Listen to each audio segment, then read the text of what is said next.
has a whole line up here, so very good. This is your life. She's there. This is your life. I know. We're going to question the whole lot of you.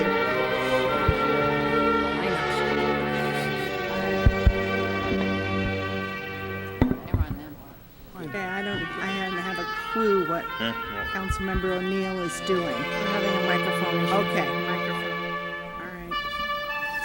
Okay, so this brings us to item number 9, which is budget information for the fiscal year, and I imagine you want final directions. Ouch. Good evening, Mayor and City Council, and you're absolutely right. I am here tonight to get your final direction related to the budget for next year. And with me, as you alluded to, is most, if not all, of my executive team. And if you don't mind, I'd like to just have them go down and say their name and their title so that you know and the audience knows who's here. Rich, could you start? Definitely. Deputy Chief Richard Johnson, Fire Department. Joshua Cosgrove, Assistant Superintendent with the Wastewater Department. Stephen Carmichael, Interim Administrative Services Director. I'm George White, the Planning Director. Jim Tassa, Chief of Police. Van Ocampo, Director of Public Works and City Engineer. So hopefully we have the team here tonight who can answer any question you can throw at us. Hopefully I haven't jinxed that. So tonight's budget presentation is focused on the remaining items that we've been talking about bringing to you on this date. Other funds, so other funds means besides the general fund, including our reserves. Capital budget, which is identified as those projects that we expect to either be starting next year or be underway next year. Proposed fee increases, final direction as well on funding for community organizations that we've talked about in past meetings, and also confirmation of the loan between the sewer facility construction fund and the general fund to cover those pension obligation payments, and the parking enterprise fund.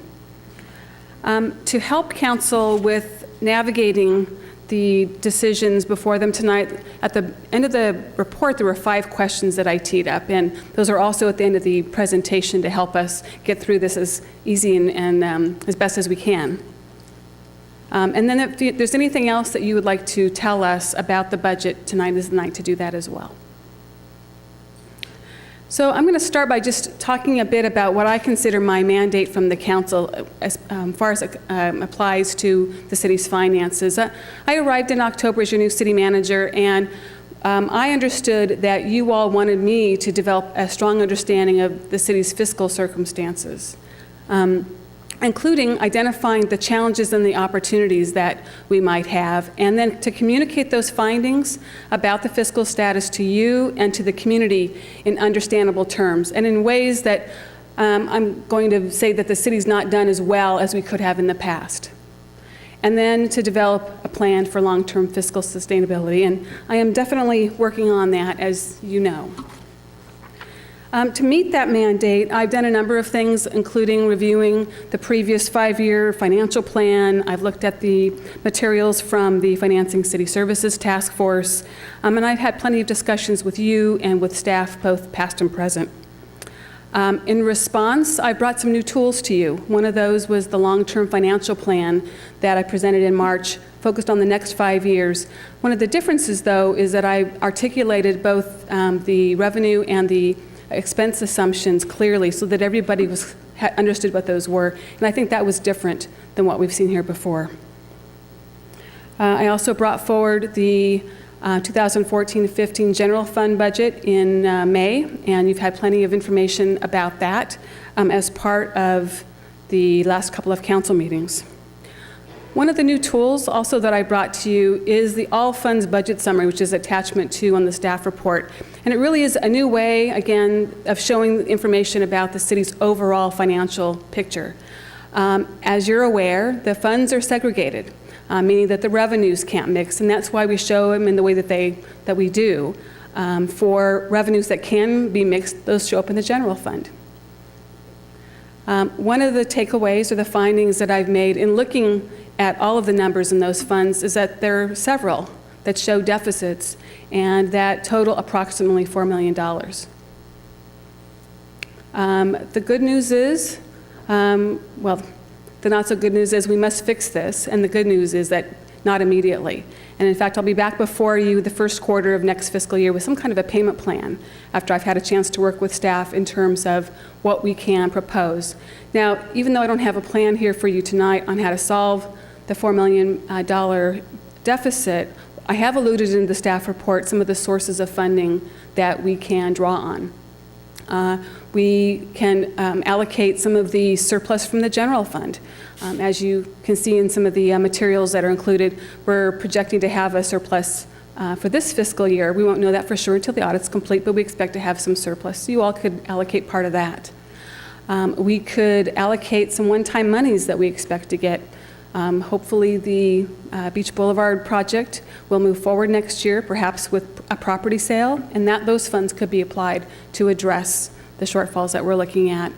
We could also allocate some revenues that are be coming in next year for projects, and then last but not least, some of the excess ERAF money could be applied. So over the course of a few years, I think we can bridge that gap and bring the city back into alignment. I'll also be getting a second opinion to confirm the balances. I think it would make good sense for us to have someone else come in and just confirm what staff has put forward for you.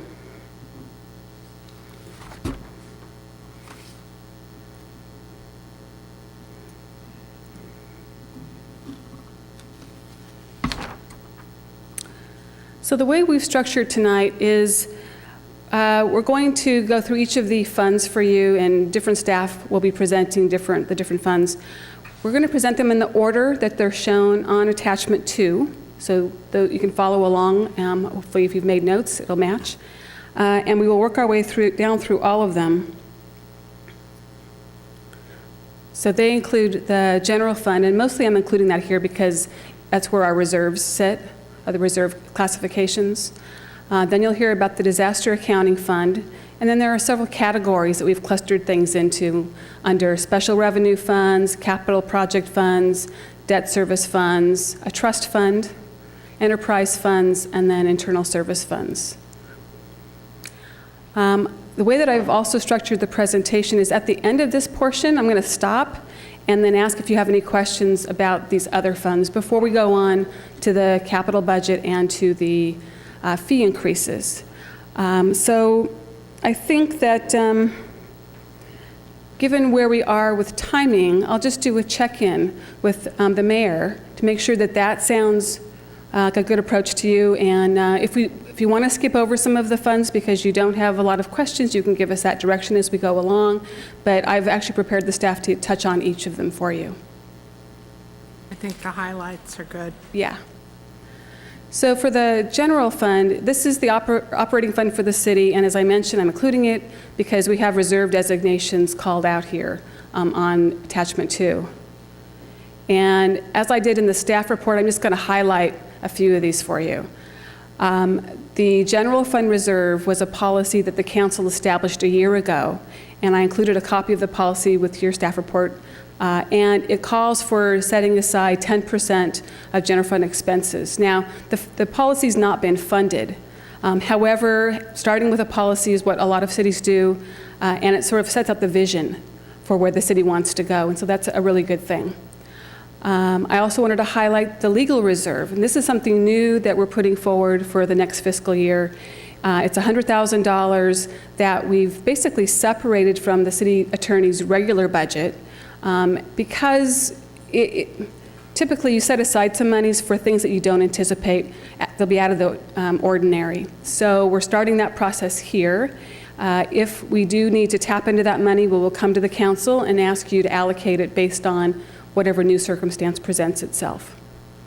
And then last but not least, and there's a typo in this, I apologize, I should say reserve for advance -RDA.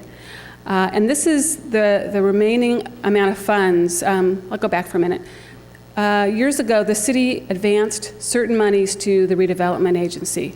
Very common for cities to do that. They were advanced as a loan, and it was supposed to have been paid back out of the tax increment from the redevelopment agency. Well, when the state dissolved the redevelopment agencies, we, like most cities in this state who had an arrangement like this, were left with some of those outstanding loans that had not been paid. For us, we're continuing to show the amount of $2.5 million. I call this out because it looks like a big amount of money that we might have access to. In reality, it's a loan that we're unlikely to actually ever see. But there's still some hope we might get a fraction of it through the new process, with this being the successor agency for the oversight board that came out of the dissolution of RDA. So we're continuing to show it, and we are hopeful that maybe we'll get some amount. Most likely, it will probably be written off our books in the next year to 2 years. So with that, I'd like to have Van go ahead and talk about this one.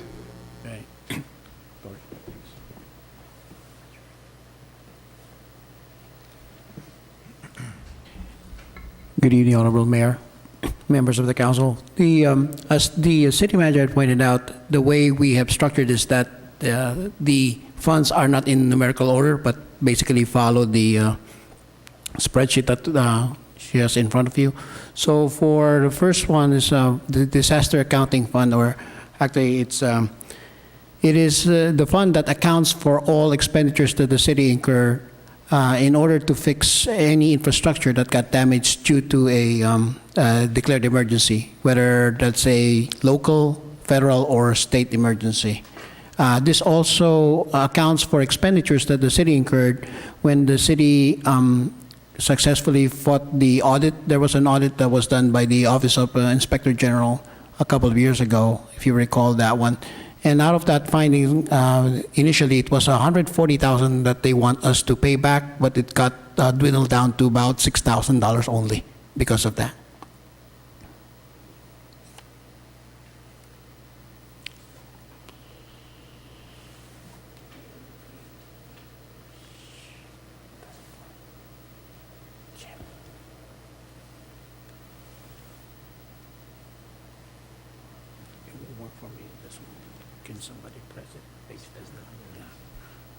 Okay, so the current fund balance is negative $985,000. And an estimated revenue for the coming fiscal year 2014-2015 of $437,750. The estimated revenue is going to be expenditures that we will claim reimbursement from CalEMA as it is related to the disaster of 2010. There's also $195,000 that is being transferred from the NPDS fund, Fund 16, to this fund. As part of the 380 Esplanade outfall redirection project, the Coastal Commission, because we need to get a permit from the Coastal Commission, they issued a permit waiver to the city, and one of the conditions is for the city to install trash capture devices. Now, that's an eligible cost as part of the NPDS project. That's why we're using that as the match, because CalEMA only pays 75% of the costs associated with that disaster.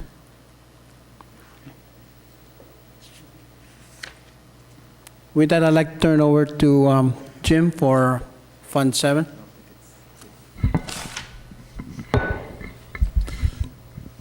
Good evening, Mayor Nyhard and council members. I'm going to be reviewing the Fund 7, which is the Supplemental Law Enforcement Services Fund, which was previously in years past known as the Supplemental Law Enforcement SLUFSA funds, and they changed it. So what happens is that the state gives the county funding for law enforcement, and we get $100,000 a year approximately. Those funds are forwarded to the county from the state, and then the county disperses those on a monthly basis to the cities. Those funds can only be used for frontline law enforcement. Those can include personnel, equipment, and programs. As of the end of the fiscal 2012-2013 year, we had a fund balance of $194,000. This year's projected revenue for 13-14 fiscal year is an additional $100,000, which will bring us to $294,384.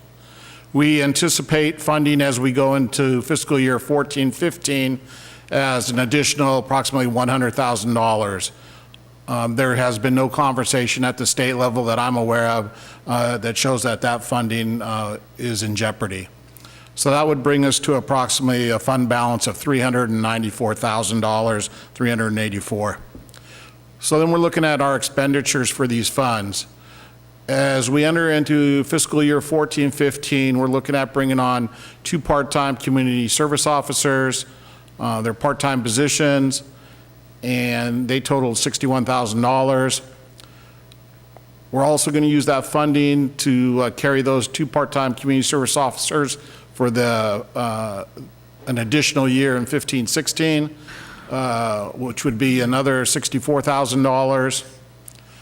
We have a video project that we're going to replace all the videos in our vehicles, the in-car video project, which is a very valuable item to have for us. And that's approximately $115,000.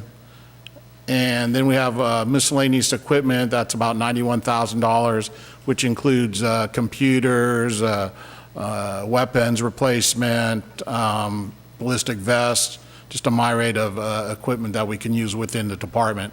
The total of all those expenditures by the end of 2014-15 will be $331,481, which would leave us a fund balance of approximately $62,000 at the end of the 14-15 fiscal year.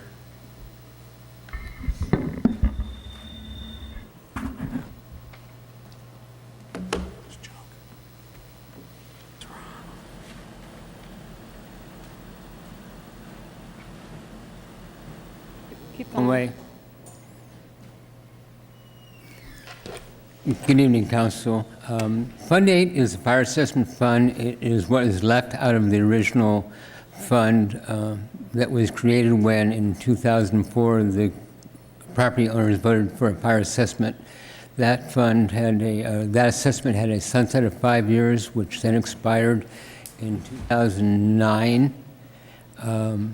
There is a remaining balance of around $6,000 in that, which we intend to expend this year. That fund was used specifically for 4 items, which would be staffing for firefighters, their compensation benefits. It was also for apparatus and vehicles, firefighting equipment, and safety equipment for the firefighters. And again, that fund sunsetted in 2009. This is the remaining portion of that fund still in there.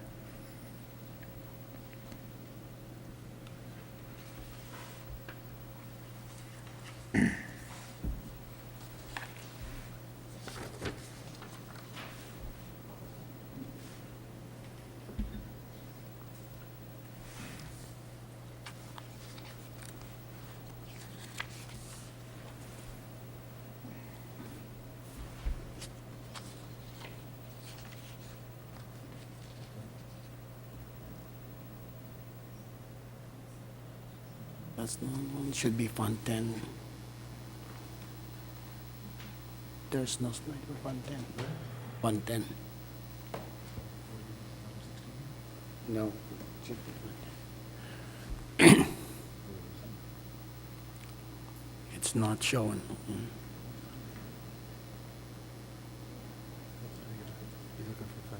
Yeah, And can I help somehow? What do we, What are you, we should be Fund 10, right? sorry? Fund 10? There's no, the slide is missing. Slide's missing. okay. Well, if it's not Fund 10 and if Fund 16 is coming up, why don't you go with that one? All right. Okay. Fund 16 is the NPDS Stormwater Fund. This is the fund that we use to make sure that no pollutants get into our streams and into the ocean. This is based on a property parcel tax that is collected by the county for us.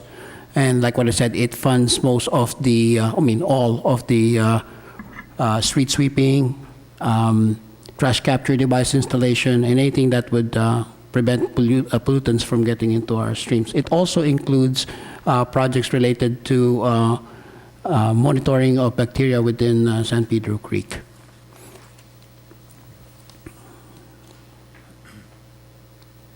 The current fund balance for NPDS is $217,740. The estimated revenue for the coming fiscal year of 2014-2015 is $242,600. And out of that $242,600, I mentioned $180,000 is the money that we collect from parcels. From each parcel here in the city. The expenditure for this coming year includes the cost of operations to make sure that the trash capture devices and all the drainage inlets are cleaned. And also your street sweeping contract is also part of that expenditure. And any tax collection and permit requirements, the fees that you have to pay to the Regional Water Quality Control Board is also included in that. As I have mentioned earlier, part of the disaster fund is to install, part of that project for the rerouting of the outfall at 380 Esplanade is to install trash capture devices. This is required by the permit waiver issued by the Coastal Commission. That's the reason why you can see an $195,000 fund transfer to the disaster fund. That, in essence, help the city put together the required 25% match for that CalEMA grant.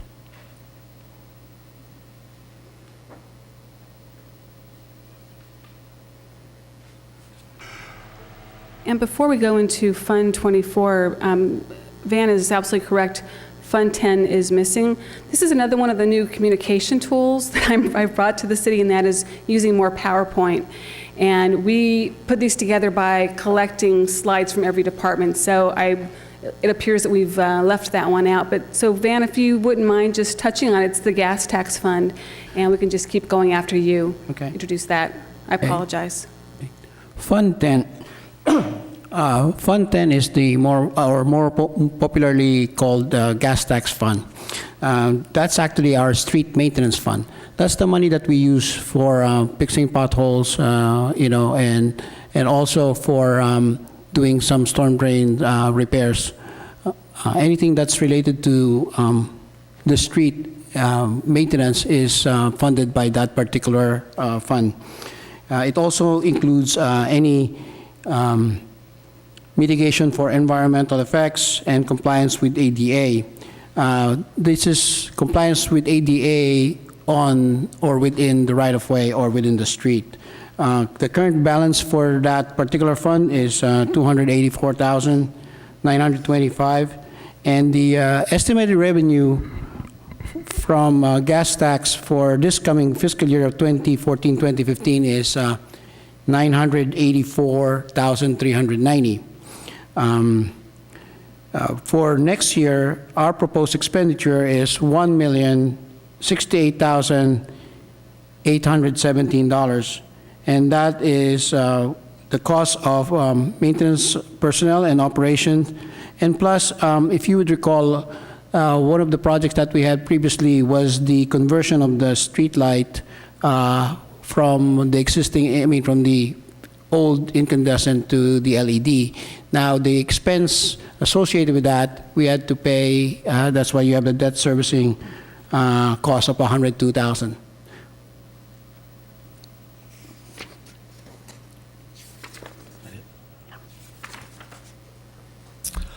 Fund 24 is the Housing In-Lieu Fund. This fund is required by our below market rate housing ordinance to contain the in-lieu fees that we collect from time to time related to eligible developments. Actually, we've only used this fund one time and collected one fee from the Harmony at one project late last year, and the current balance is a little over $330,000.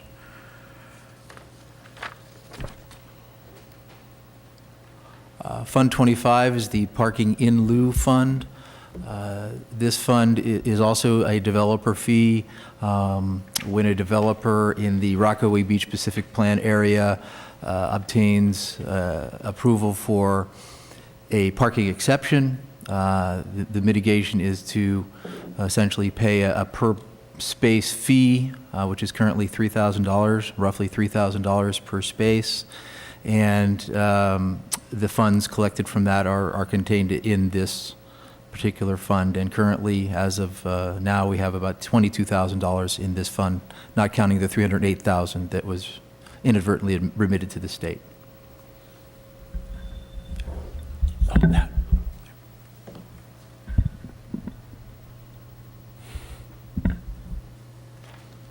Next is the In-Lieu Park, Park In-Lieu fee. This is a developer fee as well, and this is imposed on developments, residential developments, because this actually addresses the impact of putting a development to our parks. Its primary goal is to either purchase land for the development of park or construction or improvements to existing parks and recreational facilities. The current fund balance is it's negative 116,899, and I just want to explain that the reason why we have a negative balance is, if you would recall, when we purchased the Tronoff property, we were supposed to get a grant from the San Mateo County Transportation Authority, and we haven't been reimbursed yet. And that's tied up to the purchase of the Colt property. So once we get the Colt property, then we can, we can get the reimbursement from the Transportation Authority. Also, another project that we did for this fund is the dog park. So the estimated revenue for fiscal year 2014-2015 is 50,000. And again, that's from developers coming in and building either a new home or a subdivision. Okay. And the proposed expenditure is just for operations and personnel costs.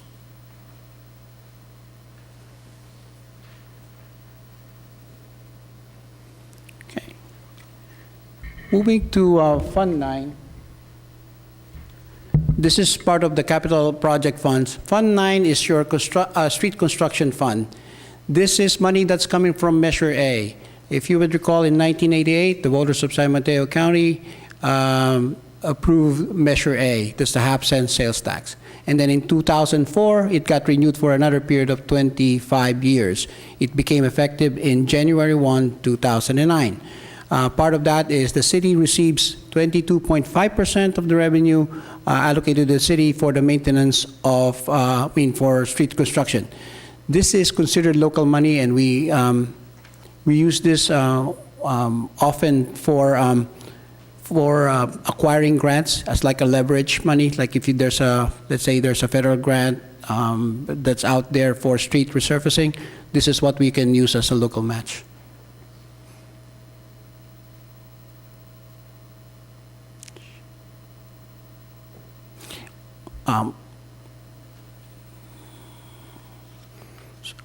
I just want to add that this fund can also be used to promote and operate alternative forms of transportation, and also develop and implement traffic operation safety projects.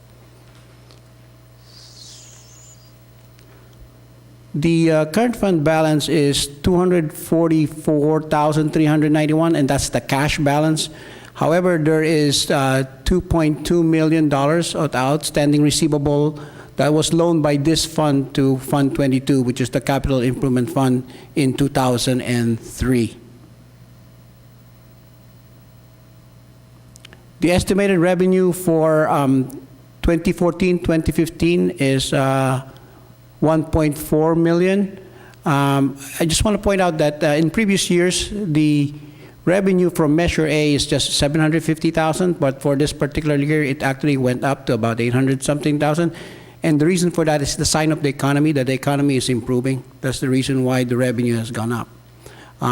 There's also Measure M, which is the $10 vehicle licensing fee that can be used for paving, and that's included in that 1.4 million that you have there. And to top it all, there's that federal grant, the OBAG, One Bay Area grant that's for the Linamar paving in the amount of $432,000. As I have mentioned earlier, this fund is what you use because it's local fund. It can be used as a local match for that particular grant. So for this coming fiscal year, the proposed budget expenditure is $1.4 million, and it's going to cover street maintenance and also the paving of Lintamar, as well as that's a capital project that's listed there, and also debt servicing.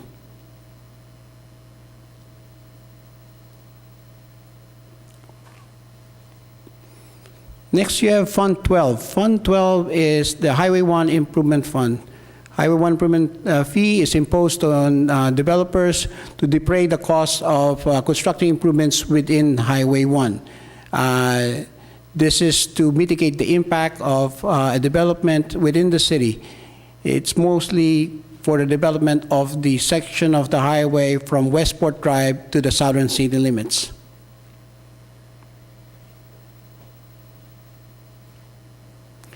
The current fund balance for Highway 1 Improvement Fund, or Fund 12, is $71,000. There's an estimated total revenue coming at in the amount of $11,880,000. The 11.85 of that is coming from grants, and this is for the construction of the Route 1 San Pedro Creek Bridge replacement project.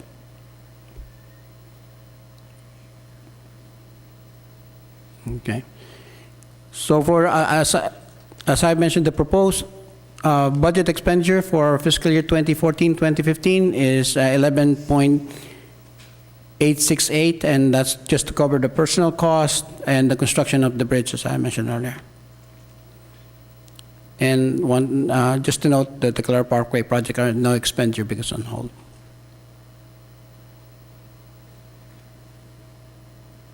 Next, you have the Fund 14, or Manor Drive Improvement Fund.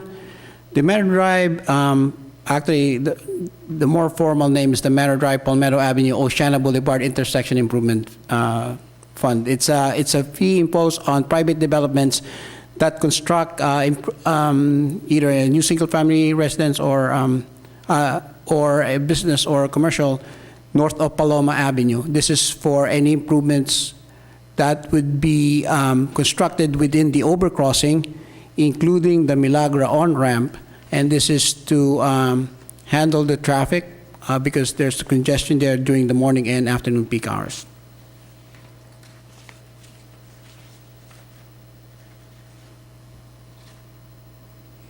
The current fund balance is $949,861.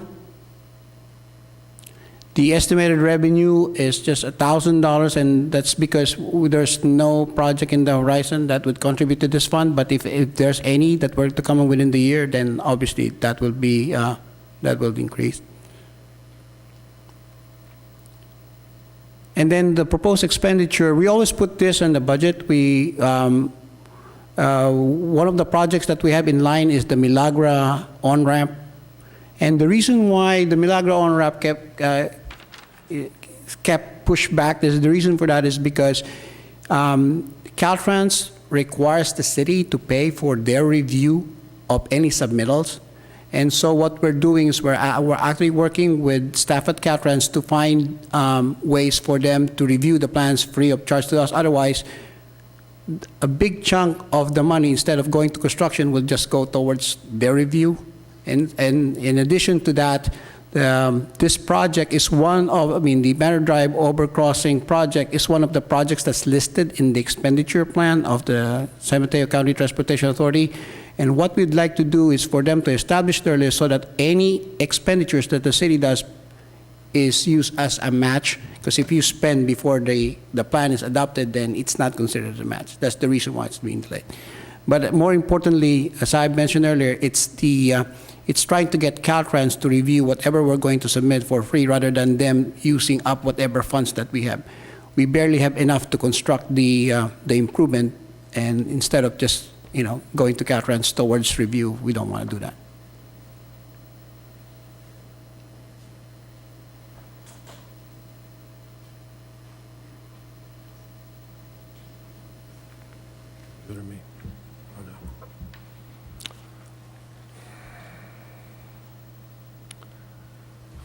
Fund 15 is the aircraft noise project. It is, was a project that was in effect several years ago, and there was a small amount of money, as indicated on your spreadsheet, left over in that fund, and we will close out that fund in the coming year using that money for general fund purposes.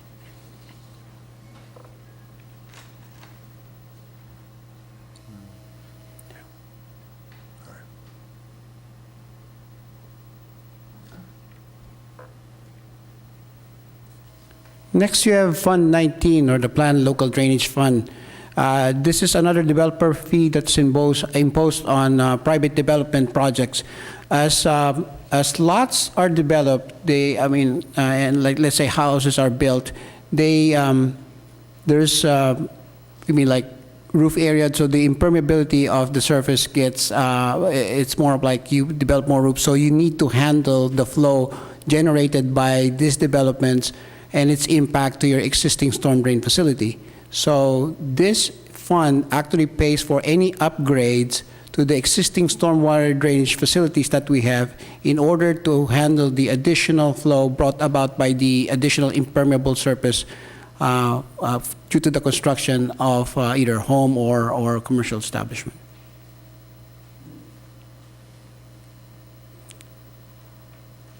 The current fund balance for this fund is $638,000, and the estimated revenue is just $1,000. That is for like investment. There's just interest on it.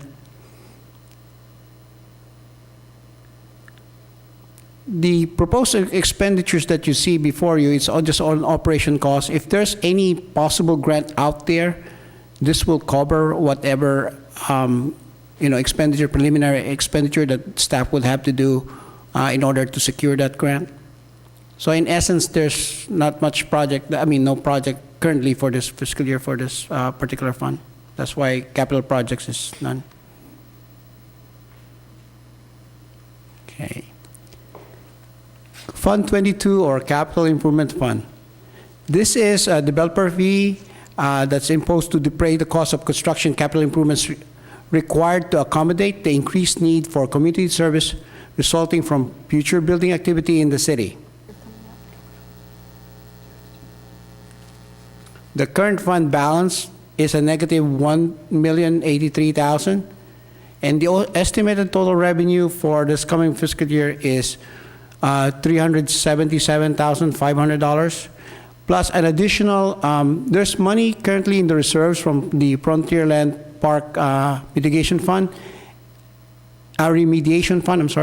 and we're going to take some of that reserve and put it into a project, particularly for Frontierland Park. The reason for having that improvement is so that you can create or control drainage within the park, so that you can reduce the amount of leachage in the fund itself, in the park itself.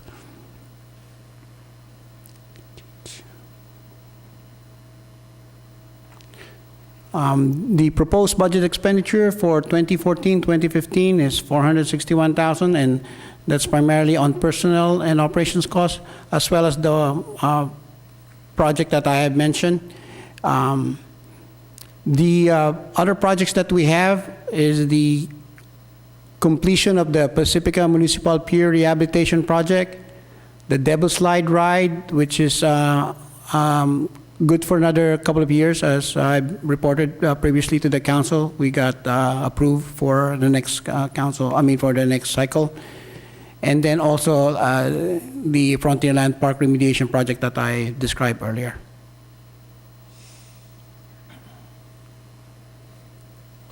Fund 40 is the debt service funds. The city is required to fund on a monthly basis 1/12 of the debt service payment that is required for each of our bonds. The current fund balance is $612,000. Estimated revenue this year, $4,081,000. The proposed expenditures or payments is $3,985,000. The fund balance must remain at $355,000 as a reserve, as a stipulation for one of the bonds that the city currently has outstanding.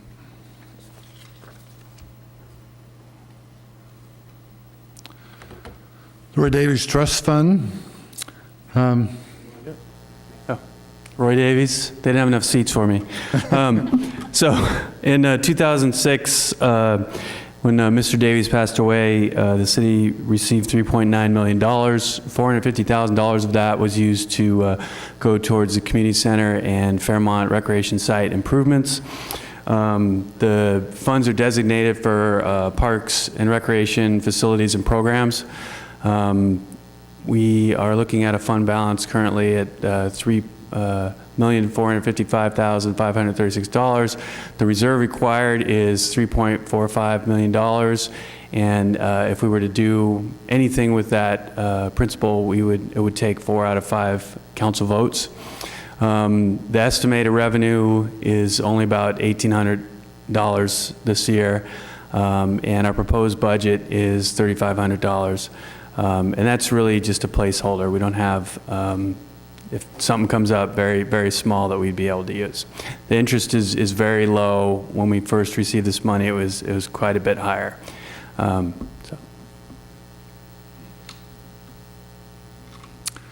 you have the self-insurance funds of the city for dental, workman's comp, and liability insurance are next. These plans represent funds that are set aside to cover employee dental expenses and insurance deductibles for liability and workman's comp insurance. The fund balance is $762,000. The estimated revenue for the year is $1.28 million. The proposed expenditures are $1.36 million.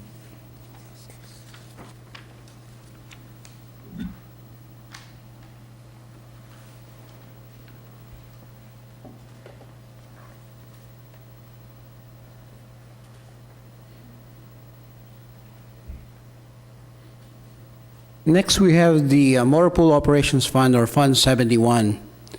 The Motor Pool Operations Fund supports the day-to-day operation and maintenance of city vehicles and equipment. And the current fund balance is negative $223,036. And the estimated revenue for fiscal year 2014-2015 is $1,030,803. Sources of revenue is the motor pool operations charge and miscellaneous income. I just want to point out that in that picture that you have there, that's a fire truck, and that is not the wrong photo. It actually is from the city of Brisbane, because part of the things that we do here in Pacifica is we also service the fire engine at the city of Brisbane. If you may recall, it's actually the mayor that asked me that question quite a few years back, and we were able to pull it through. So we do maintain that, and we charge them for our costs. So that's a plus. Okay, so the proposed expenditure for next year is $995,000, and that's to cover personnel and operations costs.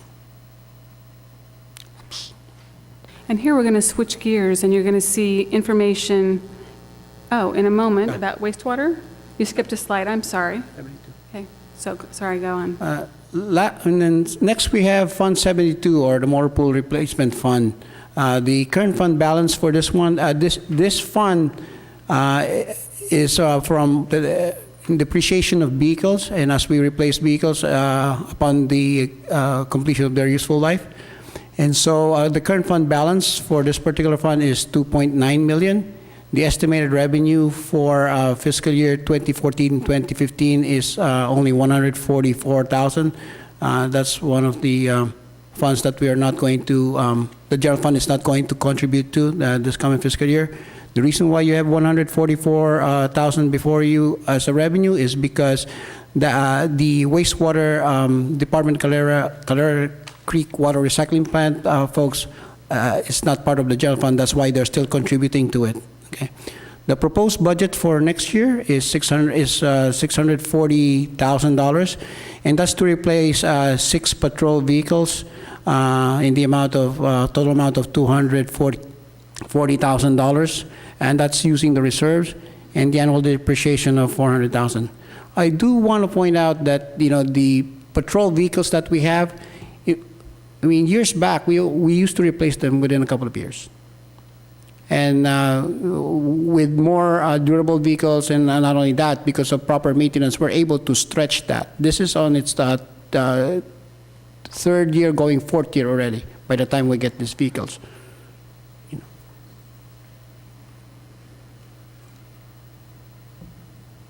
So now the next section is focused on wastewater department, and we're treating this in the same way that you saw the other departments, but because it's an other fund, it's under this umbrella. So Joshua Cosgrove is here to make the presentation tonight. Very much. Thank you, City Manager Tinfo and Mayor Nyhart and council members.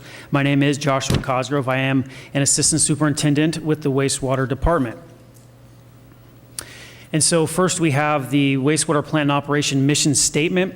The wastewater department is committed to the maintenance and operation of the Clare Creek water recycling plant, sewage lift stations, and stormwater drainage pump stations in accordance with state and federal law in a cost-effective manner, to prolong the life of the collection system infrastructure and transport waste to point of treatment without disruption or overflows while meeting the needs of our citizens. The department has two divisions: the plant operations staff, which performs operations and maintenance of the Clare Creek water recycling plant, and the collection system staff, which performs operations and maintenance of the collection system. So first, I'll be going over Fund 18, the sewer charge fund. We have total net position beginning balance 1314 of a little over 13 million, and proposed for 1415 10.7 million. Those are made up of revenues and expenditures. Revenues of in 1314, little over 13.2 million. Proposed a little over 13.6 million for 1415. That's the revenue, and you see our expenditures, the various line items. Expenditure totals for 1314 will be a little over 15.8 million. Proposed for 1415 is 13.5 million, and that's made up of all of those line items as you see. Some increases, some decreases. Salary, benefits, and retirements up slightly. Operations and maintenance up slightly. Administrative services down some. The big difference you'll see in the expenditures is the wastewater enterprise fund 34 transfer, $3 million in fiscal year 13-14, and proposed 14-15 will be $352,000. And the reason for that is in the fiscal year 14-15 we will see our 2012 revenue bond. So revenue coming in from that, and that will be reflected on the Fund 34, the next page, when I review that. So the total net position ending balance you see is at 10.7 million at 13-14, and then in proposed for 14-15, 10.8 million. And you see the cost recovery of 83.3% for fiscal year 13-14, and a little over 100% in 2014-15.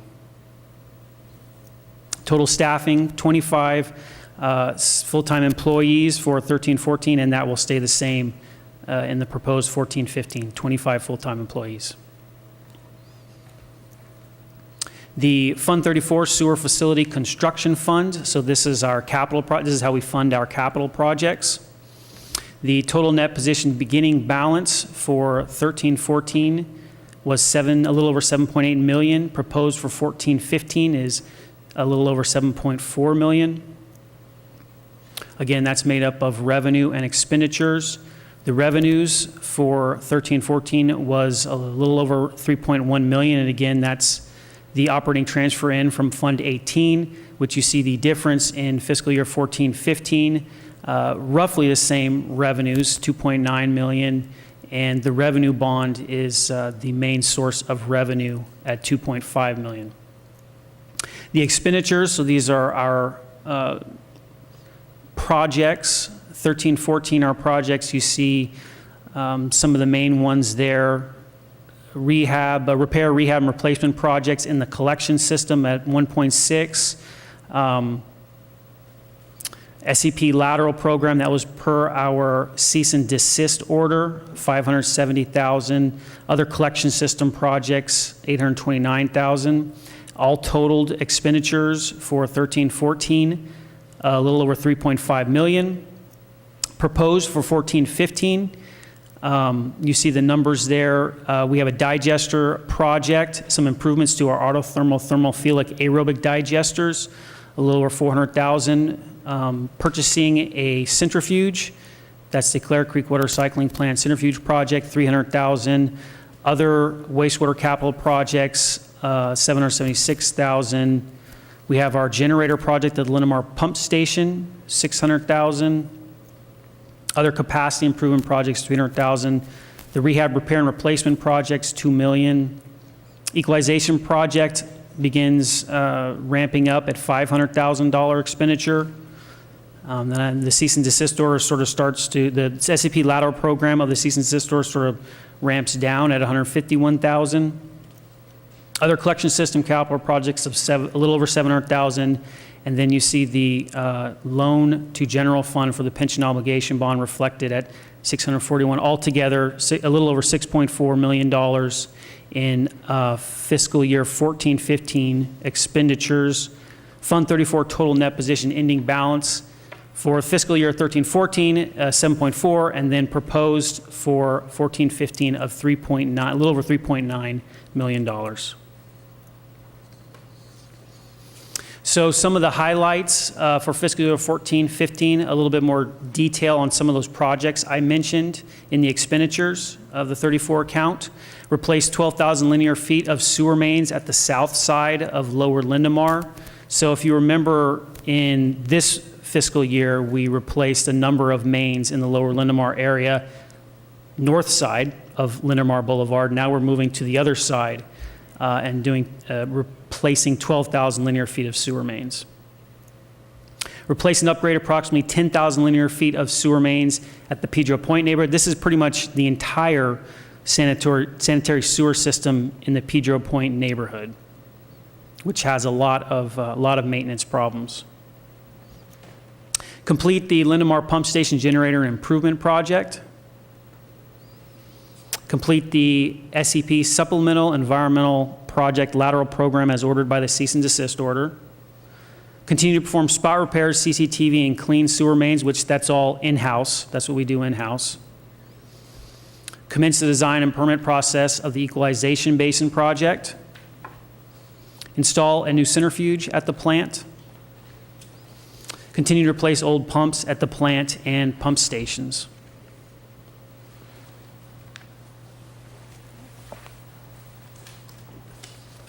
And so with that, we will wrap up this portion of the presentation. As council and the audience can see, overall, the city is in the black.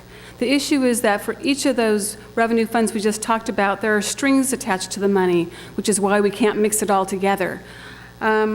And I also would just like to offer a comment that seeing some of the funds in the red is not necessarily that unusual. It's not unusual to expend money knowing we're going to get reimbursed from grants or other sources. It's also not unusual to make interfund loans. I've recommended one myself between the wastewater fund and the general fund for the pension obligation payments. What is necessary, though, to make those things work is a replenishment plan or a repayment plan. And so, again, that's what I'm going to be coming back to you in the first quarter of next year to talk about how we're going to repay and replenish those three key funds that show that $4 million deficit that I mentioned to you. And those were Fund 38, Fund 26, and Fund 22. So with that, I'd love to hear your questions or comments on this portion, and we'll go through quickly next the capital budget and the fee increases, and then on to the questions, and hopefully wrap this up for you. Any questions or comments? Councilmember Irvin. Okay, I'll just start off with the general fund and the loan for the RDA. And I see that you've kept the $2.5 million in there that we're not really expecting to be reimbursed. And is that something that you are going, moving forward, are we going to continue to see that $2.5 million in there, or can we safely assume that it's better to leave it out? I think we're at the next meeting of the successor agency, which I believe is in September, but perhaps we can focus some attention on this and make a determination for what we think is realistic. And if we decide it's not realistic to continue to carry it, council can take that action and write it off. Okay. Do we know, I don't know if you know this or not, but do we have any information as to whether other cities have been paid back when this has happened? I don't have any information of anybody who's been successful. I think there's a number of folks who are still hopeful that they're going to get something. Okay, thank you. I can either keep going or give anybody else a chance.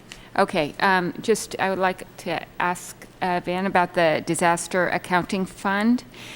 And so I see that we are significantly in the red with the disaster accounting fund, and we continue to have emergency repairs that need to be addressed. So first off, I'm wondering what percent, approximately, I know we get grants and funding from, various entities, but the city of Pacifica also has to come up with a certain amount of funding as well. Is there a ballpark percentage of the amount of money that we need to come up with?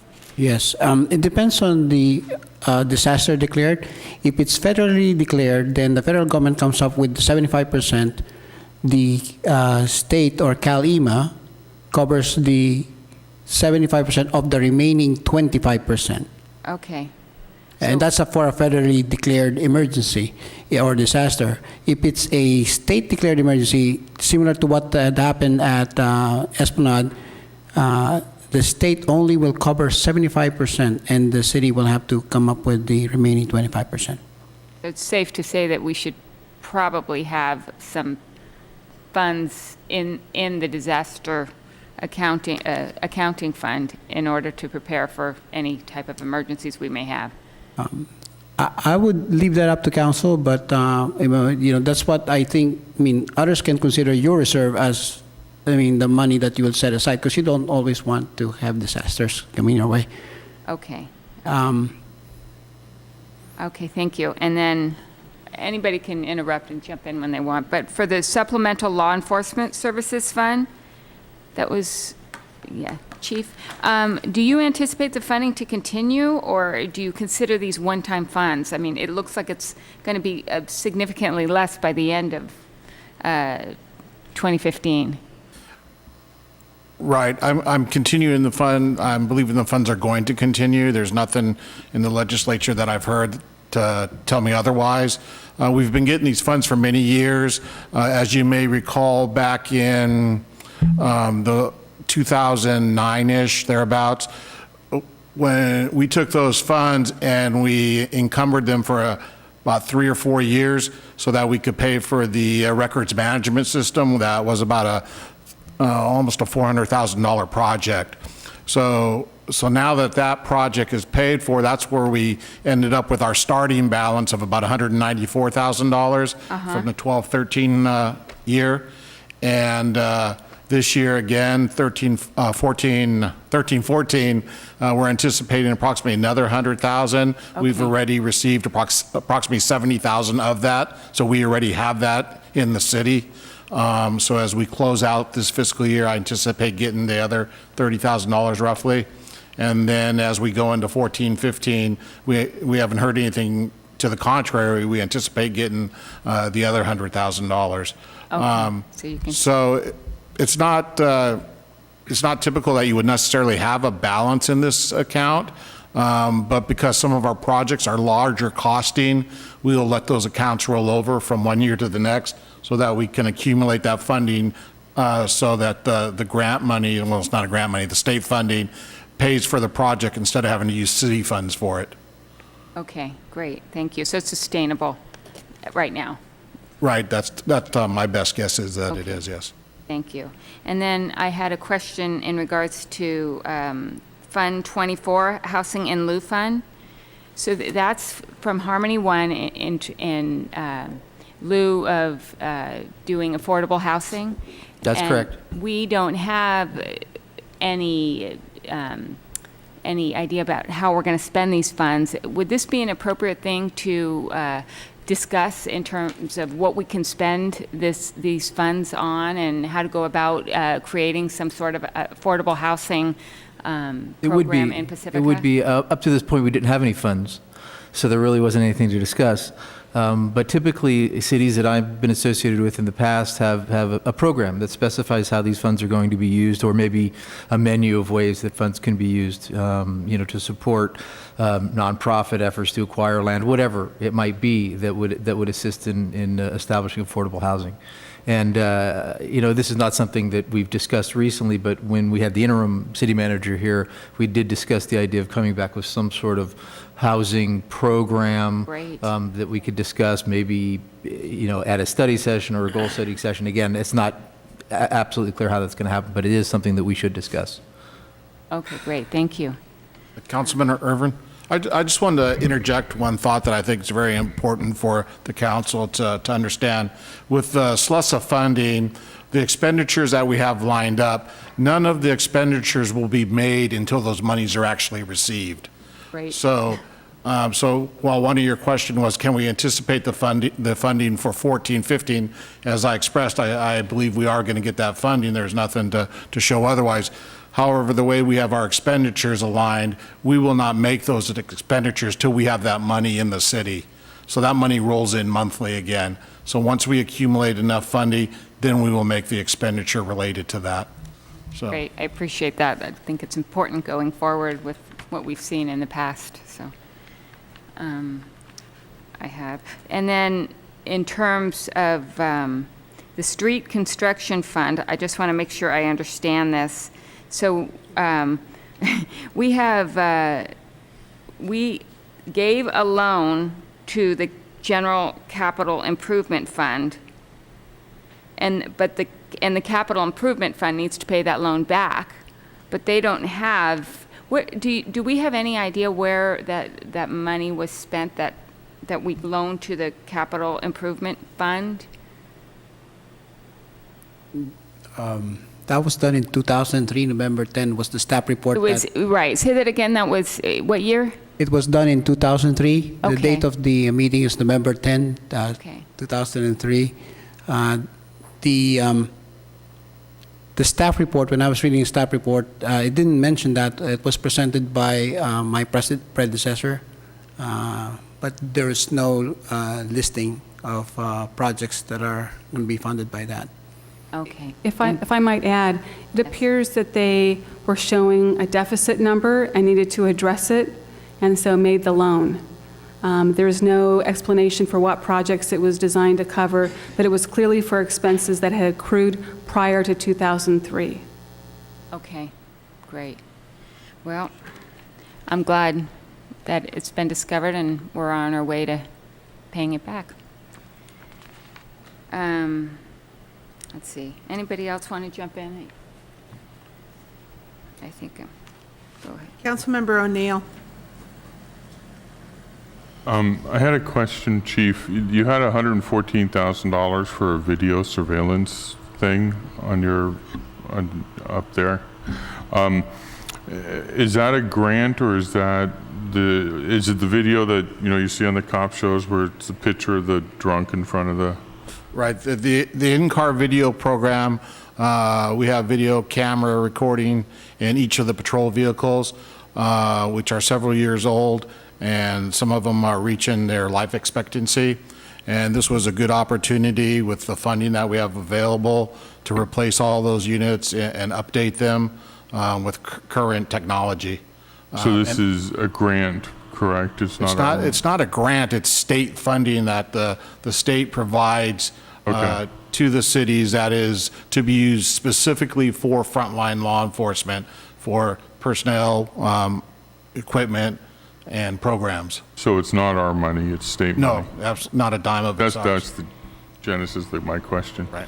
Okay, and then, Mr. White, our parking and lieu fees, now, is it possible to have a study session on both parking and lieu fees and the house fees, affordable housing in lieu also? I'm sure it's possible. Okay, because I am concerned, because I've heard from numerous people now that to build a parking space is now $30,000, and we're only getting $10,000 from each of the developers per space. We're actually only getting $3,000. Oh, we're getting 3,000. That's correct. Oh, I thought it was 10, so that's even worse than I thought it was. Oh, okay, so, But I would offer that each of those, may be a subject for a study session by themselves. Certainly, I would say the housing in lieu fee is probably worthy of a separate study session. Because Okay. they're not similar, there's some similarities in terms of how we collect the fee, but the topics are different. okay, thank you. Oh, You I might also- remember that you actually asked for a study session on affordable housing, and so it will actually be, George's staff will be putting that together probably this summer or very early fall. Okay, I also had a question on this sheet that we got up here for attachment 7 regarding the parking enterprise fund. Do you want questions about that now, or is that later? Later on, if you don't mind. It's Okay, one of the no problem. questions. Okay, I have a couple others.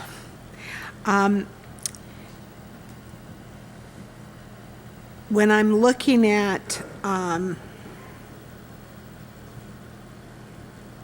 well, I'm not going to say that. I just wanted to say just two things. One is on the Frontierland remediation.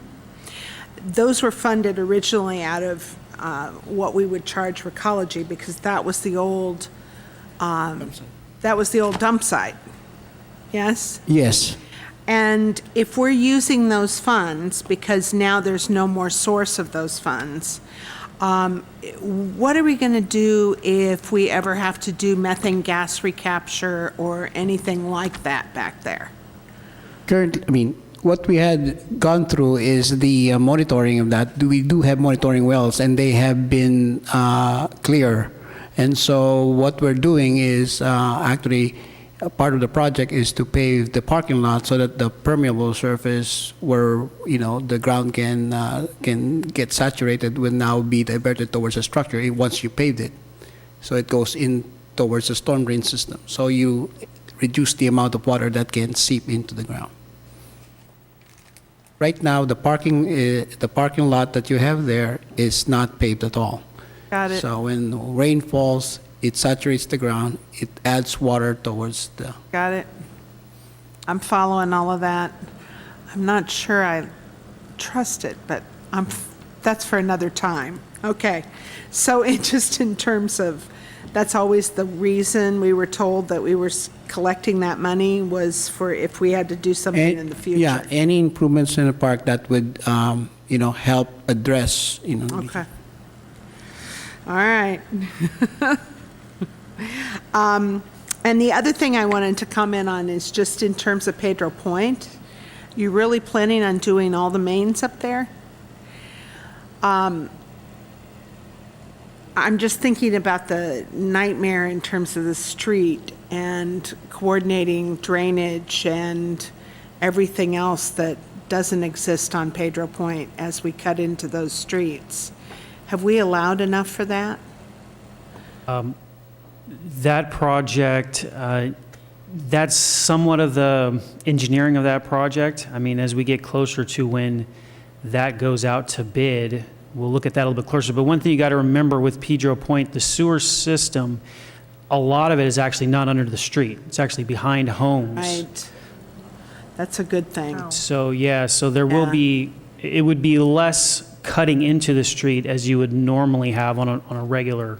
But through people's yards and fences and other Just things. other issues as well. Yes. But Okay. it's a fairly common sewer replacement Okay. project. That is, interestingly enough, when I did the history, that's kind of one of the last of the septic systems was really out there. So it's a very old system.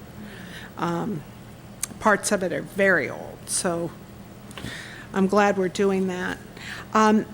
The last thing I wanted to just ask about, you mentioned that the Colt property would replace some of the park in lieu fund. Is that what you were talking about, or was it the one in the park part? The In-Lieu Park, the purchase of the Tronoff property was taken from this fund.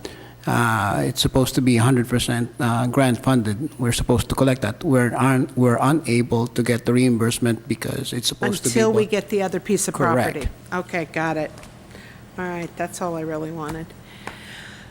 Councilwoman Degree? The pump Is it the pump in this building that's you're able to actually do something with the pump in this building? Am I correct on that? Wastewater? Yes. I always heard you couldn't do anything with the pump here.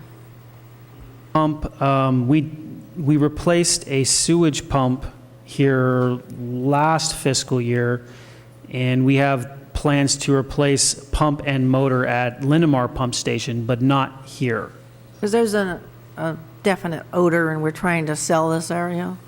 Yes, yeah, there are a few issues with the Sharp Park. This is what we call the Sharp Park Pump Station.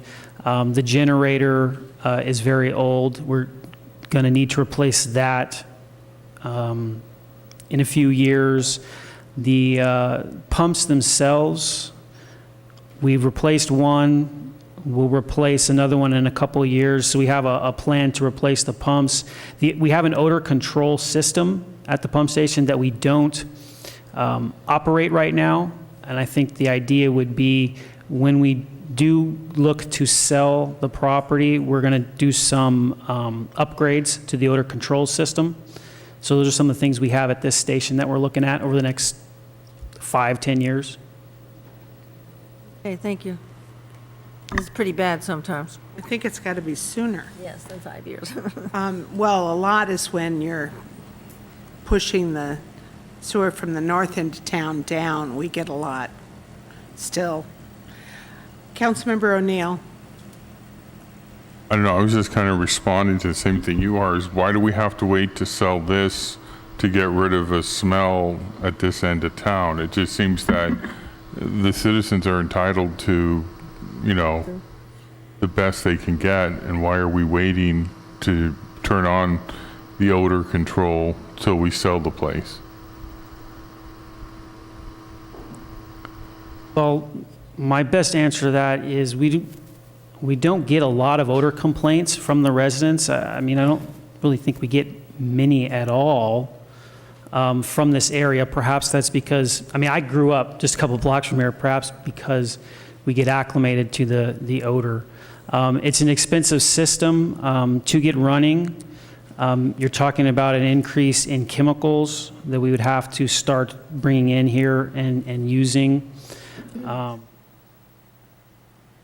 So it's difficult to just get it going right away. Because, I mean, I think there's certain basic levels of service the city should provide, and, you know, sewage is one, and sewage treated the best we can get it to be treated is one, and I think we kind of, I mean, they're paying taxes, they're paying the sewer fund, I think they're entitled to breathe deeply, you know? Yes. And I don't know, just because it takes a while to get started and everything else, obviously it's a problem you've identified, and just to wait around, you know, it's like somebody selling their house and, you know, 3 months before they're selling their house, they're fixing the foundation and painting and remodeling the kitchen and all that. I mean, I would probably urge you to make it a higher priority, you know, because I don't think the people here really deserve to, you know, put up with that. So Josh, maybe you could do some research on your end about the number of complaints that you've gotten about the smells in this area and share that with me, and I can pass it on to the council. Yes. Visitors too. Okay. That's it. Go ahead. I think I'm just going to keep going quickly because it's so Yes. late. So this is a list of all of the projects that are included as part of the capital budget. This is another term I'm introducing to talk about what we plan to do next year. You'll see that most of them are wastewater projects. There's only 4 general fund or general city projects on the list. There are one-page descriptions in the materials in your packet, and those will be part of the final budget document as well. So unless there's particular questions that you have or comments, I'd be happy to keep going on to the next slide. You have heard about some of these things in the presentation so far. Shall I keep going, or does anybody have a question on this? I think at some point, we have to say something about Palmetto. Palmetto is not on the list. It is one of the projects that I learned about when I first arrived and had been under the impression that we were moving forward to do the first phase of the streetscape improvements. In looking at the other fund's financial status, what I discovered is that there is no funding currently available for what we would characterize as the first phase. That isn't to say that I'm not still working with Public Works to try to figure out what we could do, but what is my understanding that's been, the expectations that have been set, we're not prepared now to go forward with those. So I hope to be returning back to you at some point with different news, but that is where we stand right now, and that is why there's no project up there with Palmetto in the name. Can I ask a follow-up question to that? So, if you could refresh my memory, just trying to get an idea of that number, how much money the total project was for Palmetto? The total project, I'll have to defer to Van for the total project. About 1.72? For just the first phase, it's Sure. $2.6 million. 2.6. Is any of that paid for already? No, we only did the design about 120,000. Okay. And originally, I know in our previous conversations, I know Mayor Nyhart had mentioned it, I don't know, dozens of times probably, that there was money set aside for that. And there was what? I think in our previous conversations, $2 million set aside? Well, originally, there was $2 million that was taken out of a refinance and set aside. And I haven't bothered to go back through all the minutes, but I will, because I know that it was talked about long before I got on council. It was the $2 million that was set up to do this building when we originally talked about it being City Hall. Now, the problem is, and I wasn't going to say all of this until right now, but we might as well do this. The problem is none of the cast over here had anything to do with that. That was with your predecessor, Van, and it is in the minutes at some point in time. I know it is because it was taken out and set aside. There was pieces that were used out of it, and it was referred to. So it was about 1.5 million when all was said and done, and we were supposed to be adding the million from CCAG to that, from the BPAC. So this is a blow. And Mayor Nyhart, do I remember you saying 2006 was approximately when you remember something happening? Is that right? It could have been before that, but I remember very clearly it was when this building was it was for this building's remodel originally. Okay. Well, we still are assembling the history, so we will That's continue been to the hardest look. part for you, and I commend what you're doing, and I commend the piece of it that's important that you've really said is that everything will have a plan and a connection so that it isn't lost once again. But that's hugely disappointing. So with that, I'll go on to the next, which is just a slide about the fee increases. They were included in your packet as attachment 5. I think there were 8 pages of them. What I want to highlight to you is all you're seeing on that list are the changes or the increases to certain fees. It's not the entire list. In fact, I'd hoped to be able to tell you what percentage of the fees are increasing, but it's a subset of the total number. I also wanted to highlight to you that even though we spoke to you about the Parking Enterprise Fund, which is that PEF up on the screen, having increases in the citations as well as the parking fees, the citation increase was not shown on this list, so I wanted to call that to your attention. It's currently $38. We're recommending it go up to $43. And then I wanted you to also be aware that what we're recommending is in compliance with the fee study that was done last year. So the fees are either at or below the fee study limits that were set last year. And I'd be happy to entertain any questions on the fee increases and plenty of staff here to answer any that you might have. we might as well do one other little item, as we're going to run after midnight, no, please, God, after 11, and I need a motion to continue this after 11 so we can get this done. So I'm going to interrupt. Sure. Councilmember Stone, So moved. Mayor Pro Tem, Second. please vote. And that passes 5-0. Sorry for the interlude. No, thank you. Important step. Appreciate your patience. I know that it's a long night and it's a lot of information that we're sharing with you. So for the fee increases, are there any questions or comments that you would like to make at this time? Sorry, does this include the beach parking? It does. Okay. I just want to throw something out there. I know it's late and you can chew on this for next go around, and I wanted to hear what the what the council thought as well. So I did miss the last meeting, but is this the recommendation still for the beach parking $4 and $8? Yes. Okay, so $4 for 4 hours. Hours or less, and then $8 for 8 hours or less, and then the annual fee would go up from $50 per year to $65 per year. Okay. I know that when this was originally being established, the city was very interested in doing a special rate for locals. You know, golf courses do it. They have like a resident rate. You know, it's a reduced rate. However, the Coastal Commission wouldn't allow that with their permit. Right. So that was scrapped. Still in this, and I think it'd be great to tailor that as much as we can to local people, and I think locals tend to buy the pass more. I'm guessing, or the frequent surfers that live outside the area. But I did a little research, and what I'd like to propose is just doing a flat rate instead of a 4 and an 8. Just have a flat rate, $5 for all, an 8-hour period, and not raise the pass by $15. Just a modest increase to $55.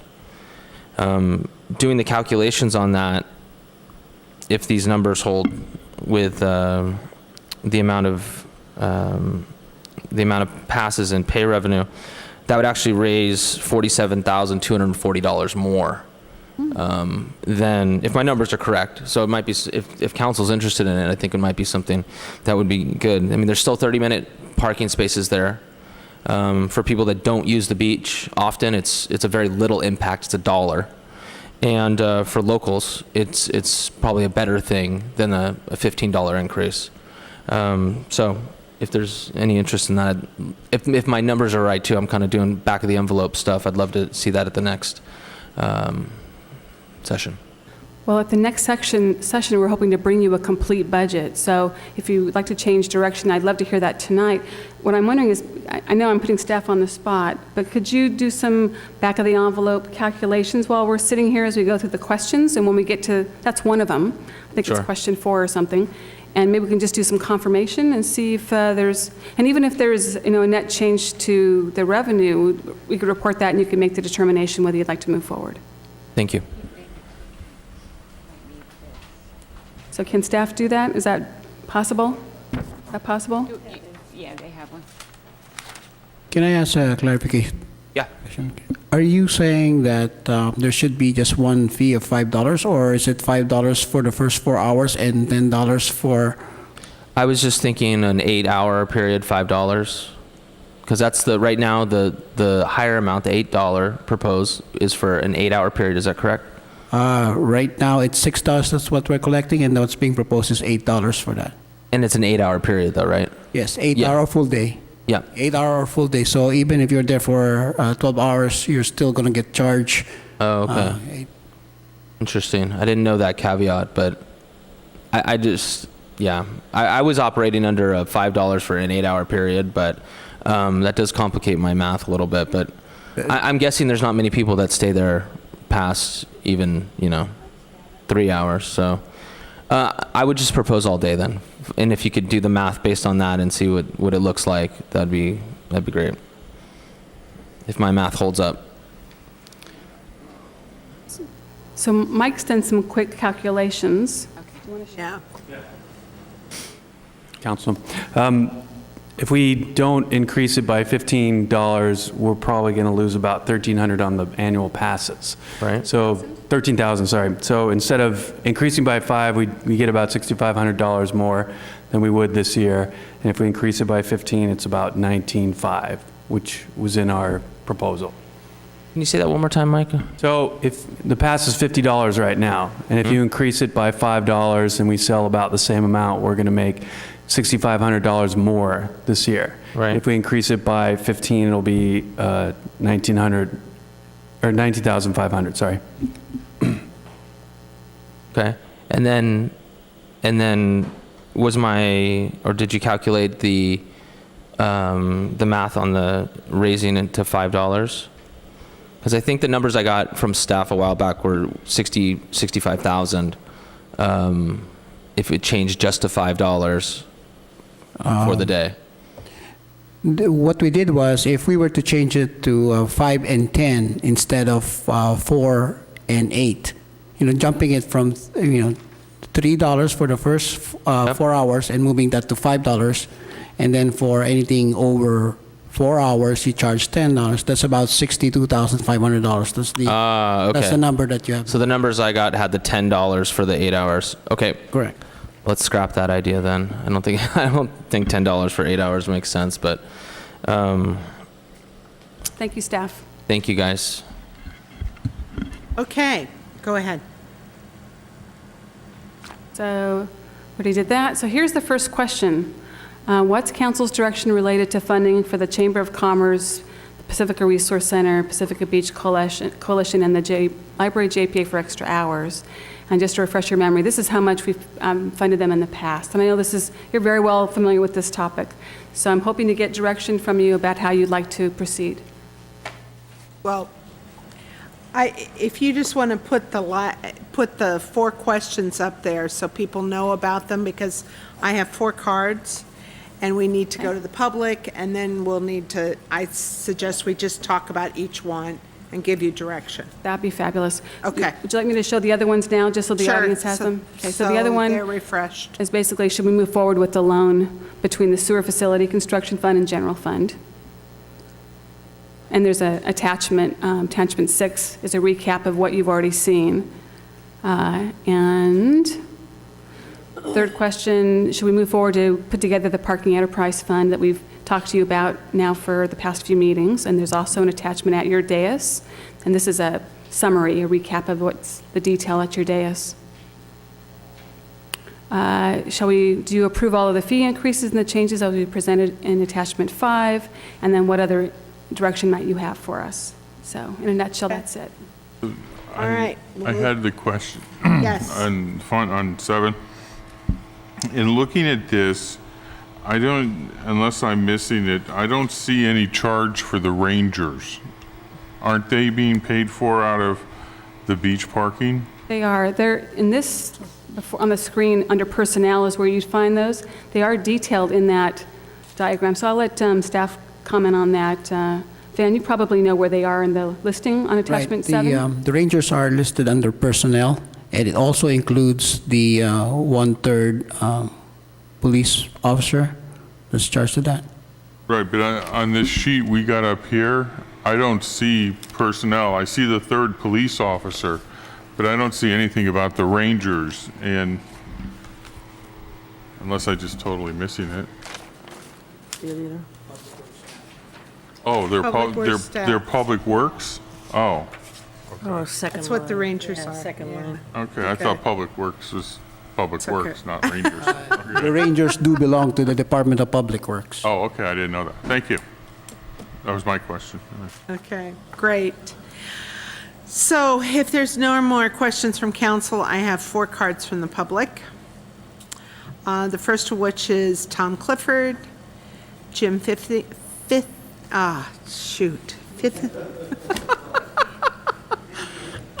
I know, I just can't. I'm so tired. And then that's followed by, John Keener? Okay. And then Robin Crawford. I'm impressed.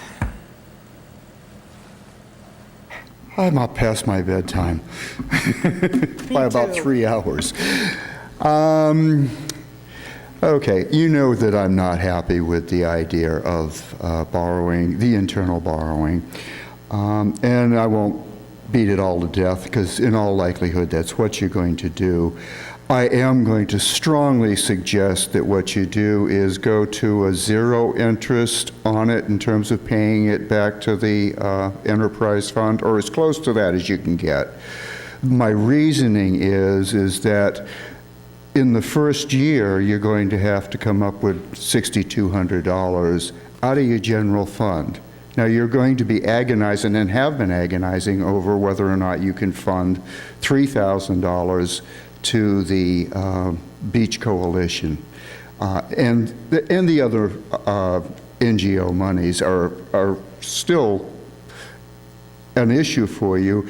And next year, they're going to be an issue if you continue to fund them. So if you go to zero on the interest in terms of paying it back to the enterprise fund, then you're not paying that 1%, and you'll have the extra $6,000 to work with next year. I know it's not a great deal of money, but when you start getting out to year 3, you're starting to talk about $22,000. So just think about it. And then I was really disturbed to find out that we had this $2.2 million loan that nobody seems to really know anything about. Don't know where it went, don't know what the terms were. Was it supposed to be paid back with interest? Was any money ever paid back? And I'm sure Lori will figure that all out. Lori, I want to compliment you. You've done a great job. You really are working very, very hard to get us where we need to be, and I appreciate that. And on fees, I'm going to put out that you actually ought to reconsider the appeal fee for appealing to council decisions made elsewhere. In terms of, it was set at $100 a long time ago, and what I would suggest is you reset it at what $100 is now, based on then. So that you're not beating anybody up, you're just making them pay what everybody used to pay. Thank you very much. Thank you, Tom. Jim. Good evening, everyone. I'm Jim Fithian, Lindemar. I'm going to have a late night story for you here. Years ago, we went on an extended family vacation in another country just to the south. It was supposed to be a return to a quaint Mexican fishing village where my in-laws had spent many a summer in the 70s. While we enjoyed the warm water in our family time, there was one thing we absolutely could not get away from: litter. On the beach, in the water, wrapped around our legs while we body surfed, but no one else seemed to care. No one picked it up and mostly just shrugged it off. We spent thousands to be there, but after that experience, we all decided not to go back ever again to what could have been a beautiful coastal town. For them, the ocean was their economy. You see where I'm going with this? About a month ago, we were in Tahoe, and I noted a festival happening celebrating their first Adopt a Beach cleanup on the South Shore. We couldn't believe it, the first one. In Pacifica, we've been hosting Adopt a Beach events for about 15 years. The talk at the festival, in and out of the festival, was that the casinos are no longer the economy, so let's focus on the lake. The lake is our economy. Here in Pacifica, trash is a big deal on the beach. No one likes it, surfers hate it, beachgoers can't understand it, and tourists cringe at it. No one knows exactly where it all comes from, but the plethora of thank you that would have been in the water, accolades to those who clean it up, that say that it doesn't matter, we just have to get it out. What we do want here is a new generation of people who can't fathom trashing our beaches, and it's coming. Starting with Oceans Week 17 years ago, Penny Keating and some dedicated teachers taught school kids about our amazing environment here. They began signing pledges about taking care of our beaches, our animals, our town. 17 years later, the Pacifica Beach Coalition has many hundreds do the same in preparation for Earth Day, Coastal Cleanup, Fog Fest. The PBC knows that our tireless work and education and inspiration to thousands is changing our town. But we need you, our city council, to validate this work. And I really mean that strongly, to validate it, and the work of the kids who call themselves Earth Heroes and the businesses who participate. It's imperative that the city embraces these ideals. It means that we're doing this as a town. Like Tahoe, people are beginning to see that we have to nurture our economy, our beaches, our environment.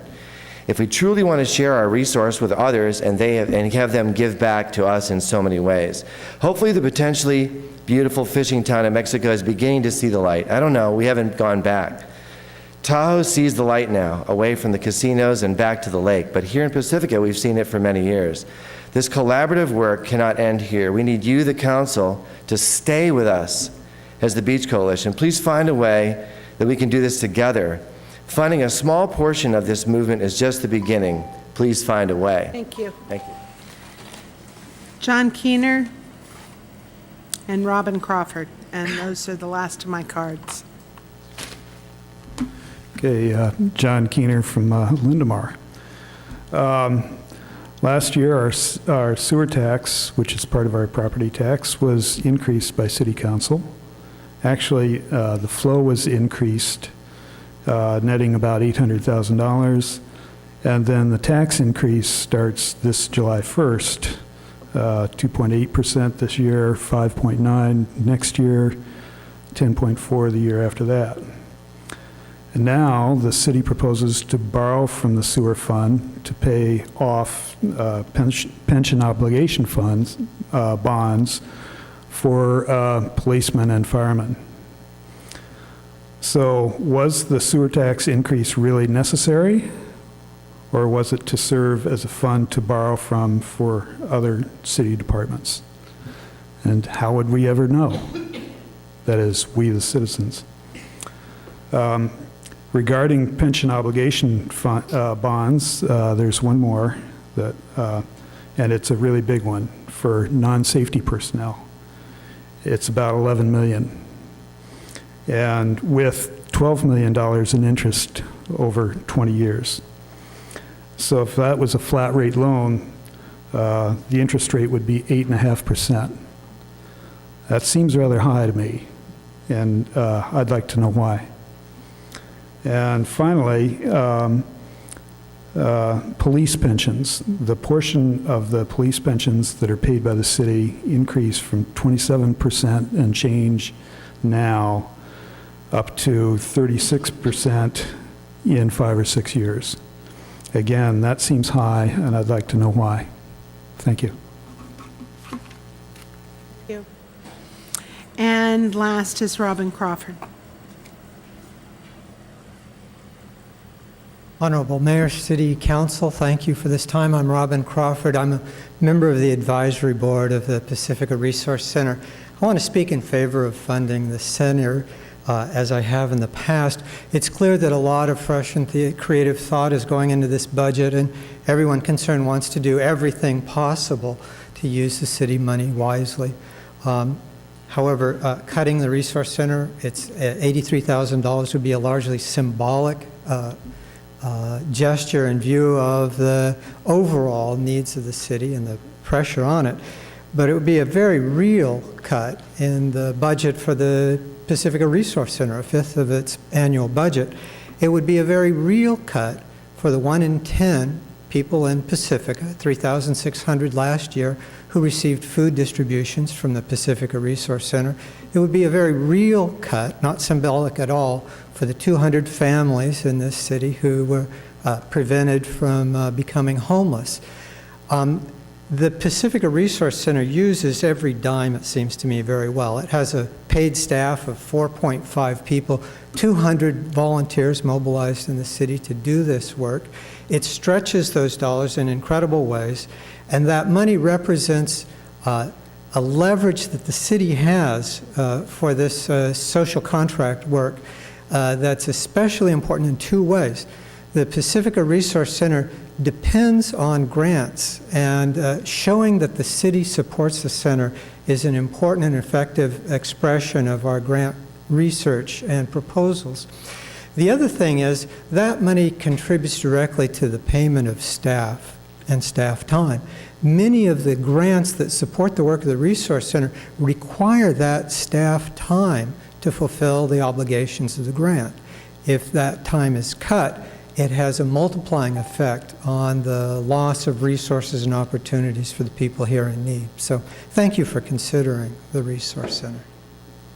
Thank you, Robin. Okay, that's the final card. Seeing no one else, I'm going to bring it back to council.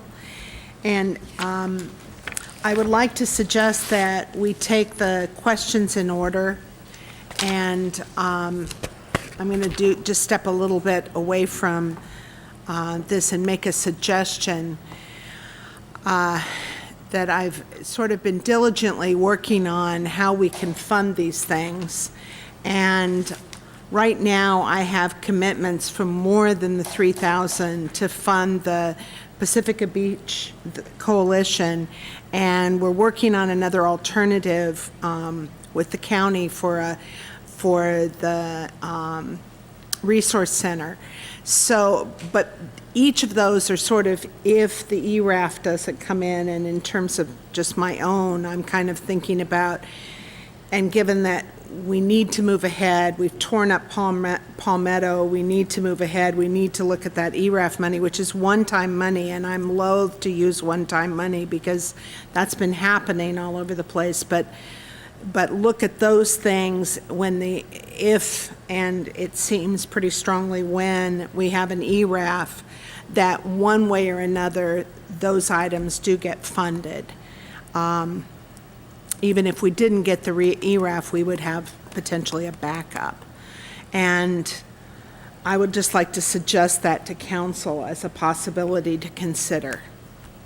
The possibility being utilize the ERAF, right? Speak. The possibility being that we utilize the ERAF while we have the ERAF. Right? Yeah. Yeah. And then figure out long-term solutions. And are we talking about specifically the Resource Center and the Beach Coalition?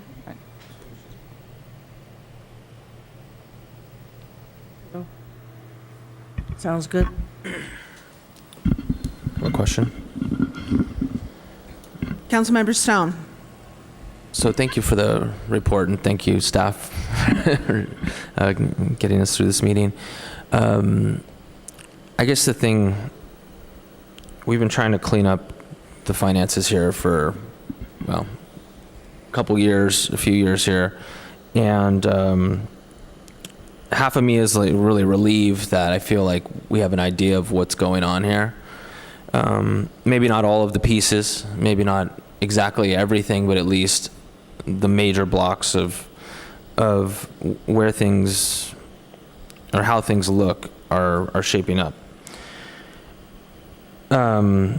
But then the other part of me is feeling like almost worse because I see this number here, this $4 million number, which is, I mean, I knew that by having to dig deep down in here and really fix these problems that we could find things that we weren't, that potentially we didn't, would not like what we found out. And that's a huge one. And so when I look at like $4 million hanging over our head, this is a serious amount of money here. And you spoke, I mean, I know you mentioned that there's no plan yet, and I wouldn't expect you to with this kind of a time frame, but I can only imagine this is going to be significant in dealing with this. Do we have any type of idea at all what we're looking at?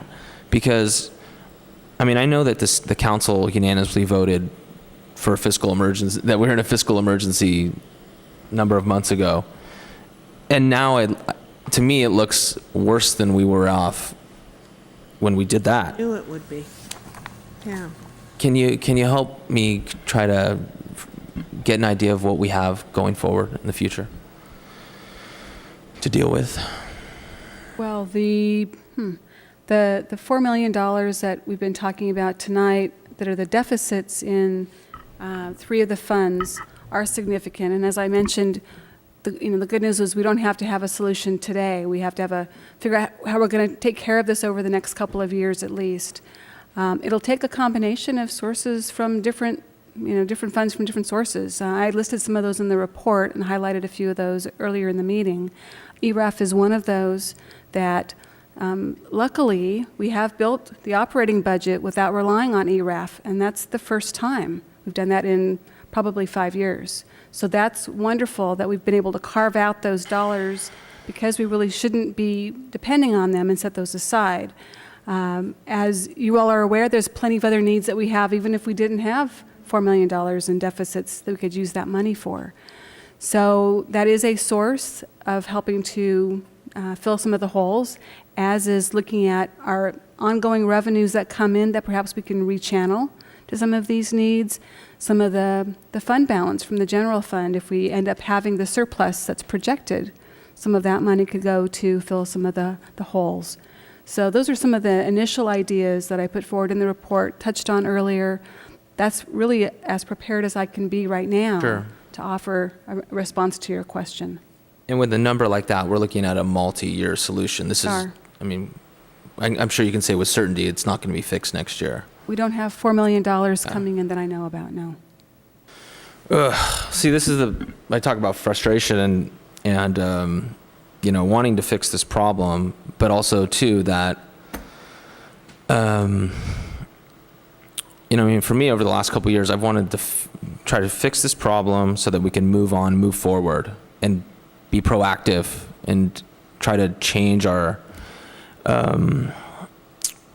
situation. And the only way that we're really going to do that, really change our situation, is by investing our money in things that are going to be revenue generating in the future. We have one thing going on. We have Beach Boulevard going on right now. That's great. Projected that could generate about $500,000 in taxes in total, and that's wonderful. Unfortunately, found out tonight that the money that we thought we had set aside for Palmetto and that rehab is not there, which is, like the mayor said, a big blow when we're looking at, righting the ship, fixing the hole in the boat. That's kind of how I think of it, and then actually starting to go in the right direction. And so I don't know. I just wanted to share my feelings there because it's to me it's worse than I thought it was going to be, and it's worse than I thought it was last year and the year before. I don't know, when I look at these decisions and just how I do my own finances or when I'm helping my clients or whatever doing their budgets, when you're in such a big pit, in a big hole, my feeling is you need to dedicate everything to getting out of that hole, paying off your debt, and so that you can right your ship and then come back when you're in a better situation. And, I know the city forever has been talking about all of these, talking about non-departmentals. I remember 3 years ago, we were talking, having budget, we were saying to the resource center, and I think I said to Anita, from maybe this vantage point, don't count on this money because it's not solid. And that's how bad the city situation is. My feeling is on this, and it's not a representation of any of these groups. It's not obviously these are all of the non-departmentals, or the NGOs, as I guess we're calling them now, are obviously very, very excellent organizations, or else they wouldn't have been funded in the first place. We're talking about the library, for God's sake. Jeez, I can't even believe we haven't even had more conversations about that. That really hits me, and so does the other ones. But my feeling is, if this is like in my finances, or if I was giving somebody advice, was that I would say, you have to get right. You have to get and fix ourselves. And that means, to me, $171,000 doesn't seem like a lot of money. But then over 2 years, it's $342,000, and then another year, and it adds up. And I think that, I think the city has to try to fix its financial health and then move forward. And that would mean not funding any of those. And I think that's the hard decision. It's the easy decision to throw something like ERAF out there And, you know, of course, it feels good to be able to fund these organizations that we care about. But I'm really focused on wanting to not just like this today, like actually to fund these, but every single year, and I think somebody just mentioned that we're talking about these every single year. That is so exhausting for the groups, for the council, for staff, for everyone that depends on that. And we need to take as much money, like ERAF, this is what other cities do, is they usually take that money and they invest it in things that will potentially make them more money in the future. That's the only way we're gonna change the fortunes, or else every single year it's gonna be the same exact conversation. And so that's why I think that we should invest every single dollar that we can into bettering our situation, and whether it's $1,000 or $5,000 or $342,000, that's what's gonna make the difference in the long run. So that's where I'm coming from as far as the budget goes, and I may be the only one on council that thinks that way, or that is willing to do that, but I think it's the right thing to do. And I just want to tell all the groups here that it's not a reflection on any of the groups at all. I mean, we've talked about you know, funding these groups and trying to get as much funding as we can over the last couple years. It's about trying to change the fortunes of this organization, because this is our home for all of us, and just wanting it to actually be better and not just in this perpetual state of mediocrity. So, thanks. Okay, Councilmember O'Neill, we'll just get up the line here. I wanted to ask a couple clarifying questions, Marianne. You said that you have arranged more than the $3,000 for the Beach Coalition for... Commitments for that, yeah. You have commitments for that. They're going to write a check and an ERAF as a backup, or if ERAF doesn't come in, they will back that up? Yes. So if ERAF does not come in, they will back that up? Okay. So I've only been through this once last year, but you know, in watching the city budget over the years, to me, it does seem like that movie Groundhog Day, you know? Every year, starting in March, the budget cycle starts, and then we have the same 4 groups on the chopping block, and you know, and we just run through it again and again and again and again, and just rhetorically asking, ERAF is not recommended by the county to be used for operating expenses. And just about virtually every city in the county, the most they do is the ERAF money in the bank that they got last year, they will put in this year's budget. So, but this year, you know, last year, if I remember correctly, we were told in January, like we were going to get 1.3, in March we got a check for 1.6, something like that, right?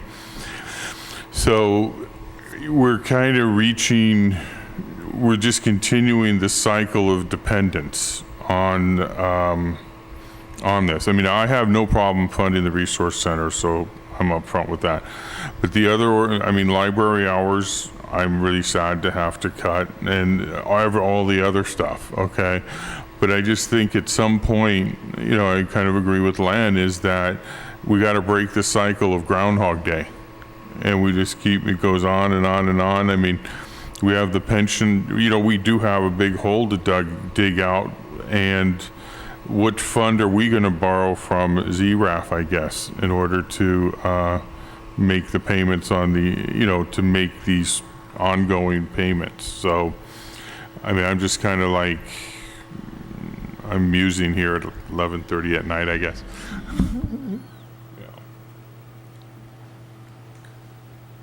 Mayor, Councilmember DeGree. Sorry.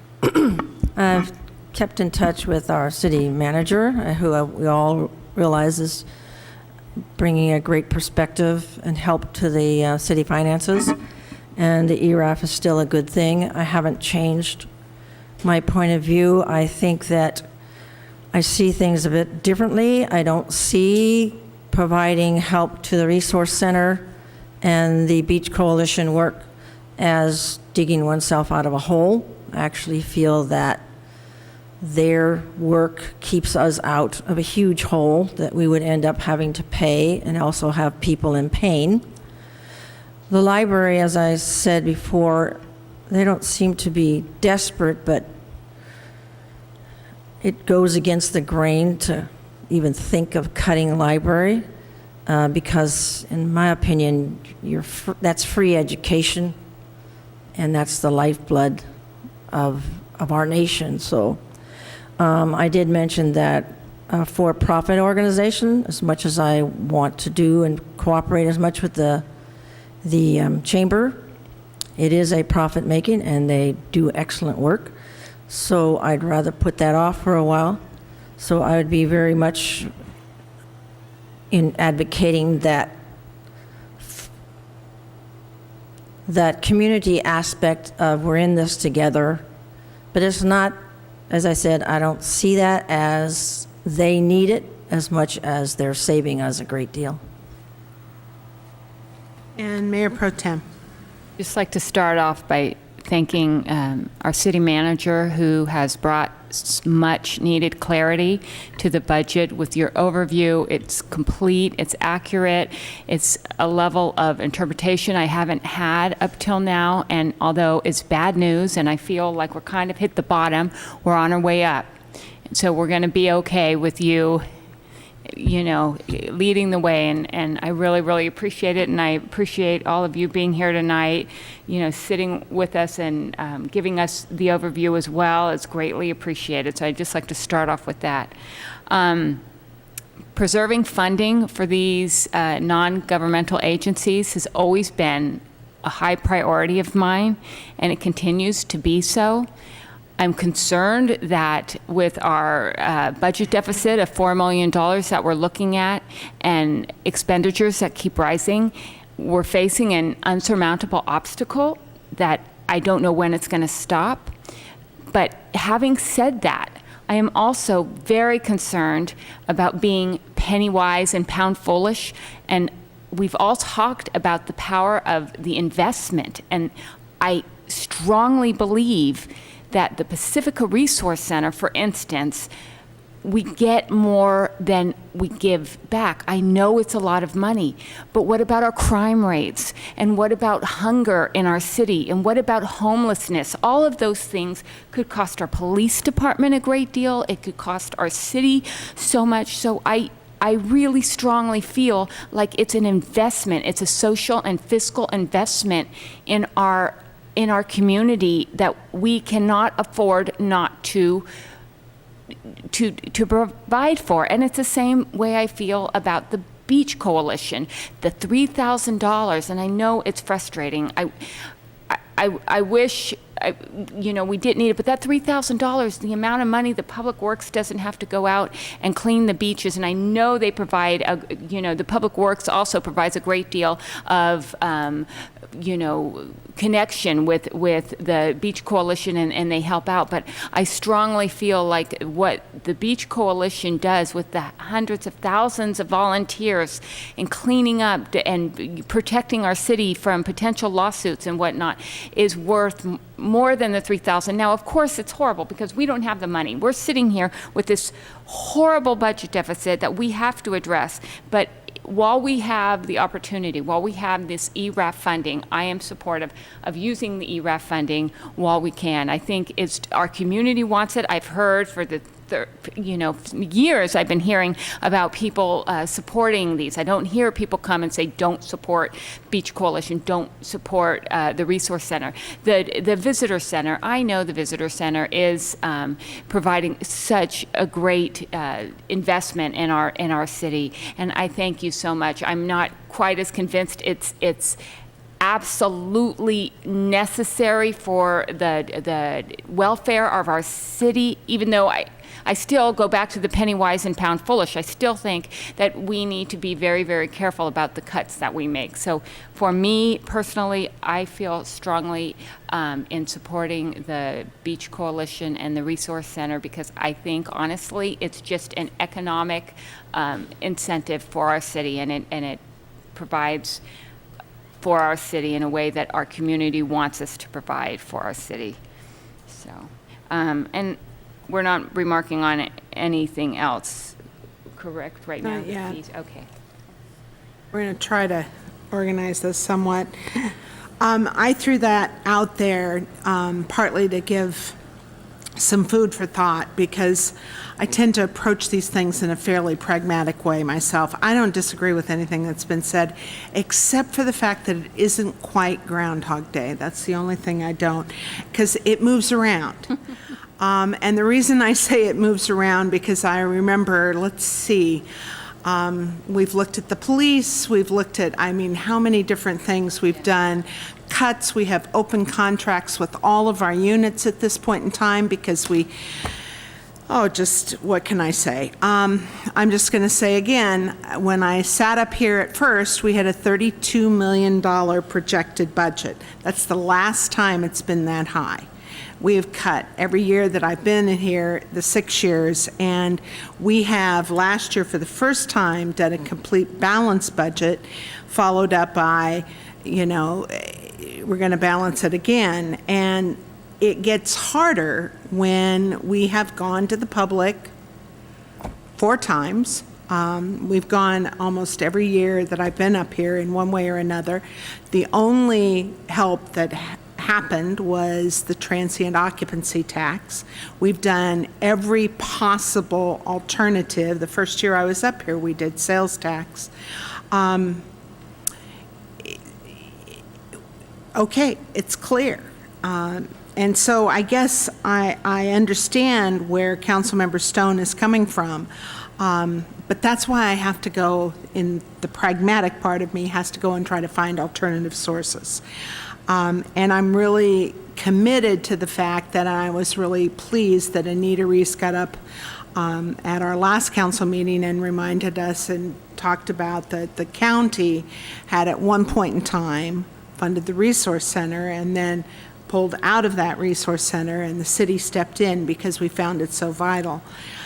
I'm serious with the devastation that I feel about how removed we are from county services in the social arena.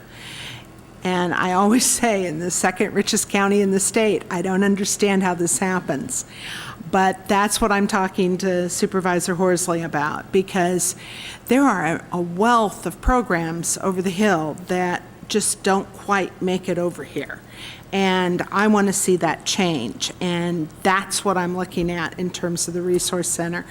We, like most cities, are not involved in social services. We are not, we do other things that enrich the fabric of the city. And so to Karen's point, I endorse the idea that we should have other things that support the vitality of a community that makes us alive. But I'm back to the idea that you have to save yourself.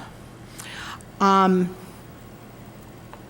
appreciate all of you, but I got to say, you know, Lori, you have been exactly what we needed and wanted. We sense this. You know, it's hard. People think council know everything. Council know what staff tell us, and we have to ask and dig through and try to find out what's there. And I think everybody up here knew that we were getting numbers in a really complex way that made it hard to answer these questions. And I feel very grateful that you are digging through the process and coming up with some of the actual information, even though I don't like it. 4 million and Palmetto and everything else just makes me sick. But we're moving in the right direction, and I just want to stop the looking at something to cut every single year. With that said, I really have of alternatives for the Beach Coalition.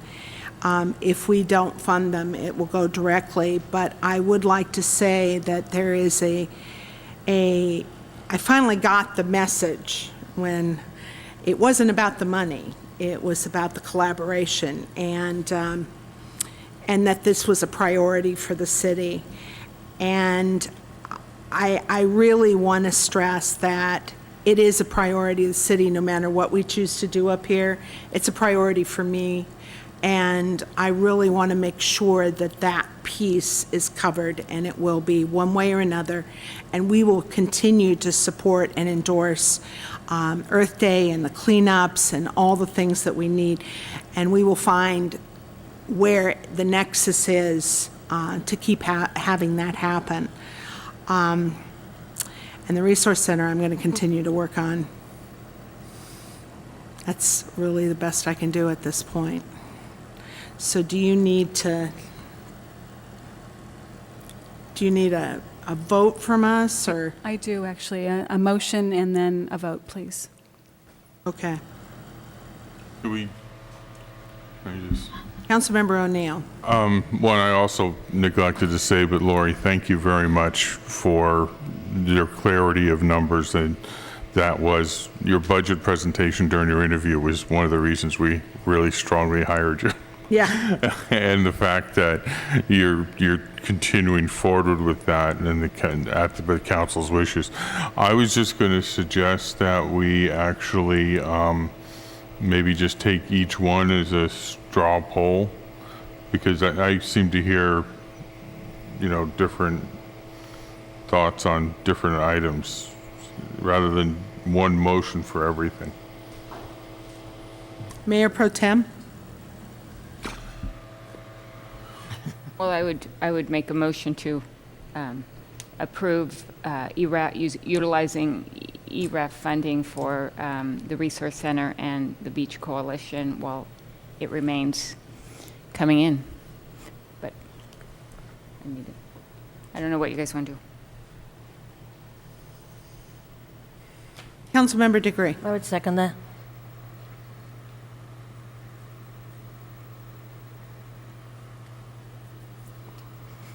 Any discussion? Councilmember Stone? I'm going to vote no, but like I said, it's not because of the validity of the groups or anything to do with the groups. It's simply, the financial aspect. I don't think the city can afford to do these things. I totally disagree with spending one-time money on ongoing expenses. I think that's part of the thing that got us into this. But I do respect my colleagues' opinions, and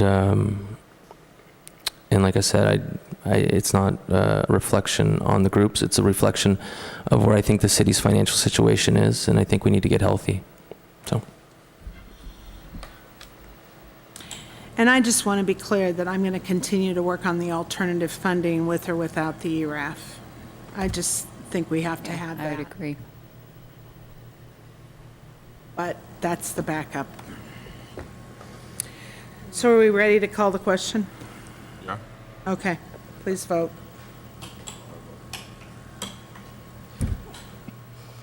And that passes 4-1. Okay, and so item number 2 is, shall the staff move forward with including the interfund loan between Fund 34? Well, we know what it is. I appreciate the concern. I'm just going to go first here. I appreciate the concern about the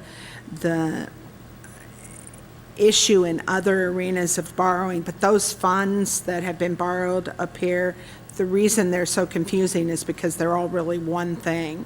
They aren't exactly like the enterprise fund, which has to be treated like a separate business. I would say that we're spending 6% to a bank, or almost 6% to a bank at this point in time. I'd much rather give that money to ourselves, even if it was 1 or 2%. I think we should give it back. And so I would be willing to do that. Councilmember Stone.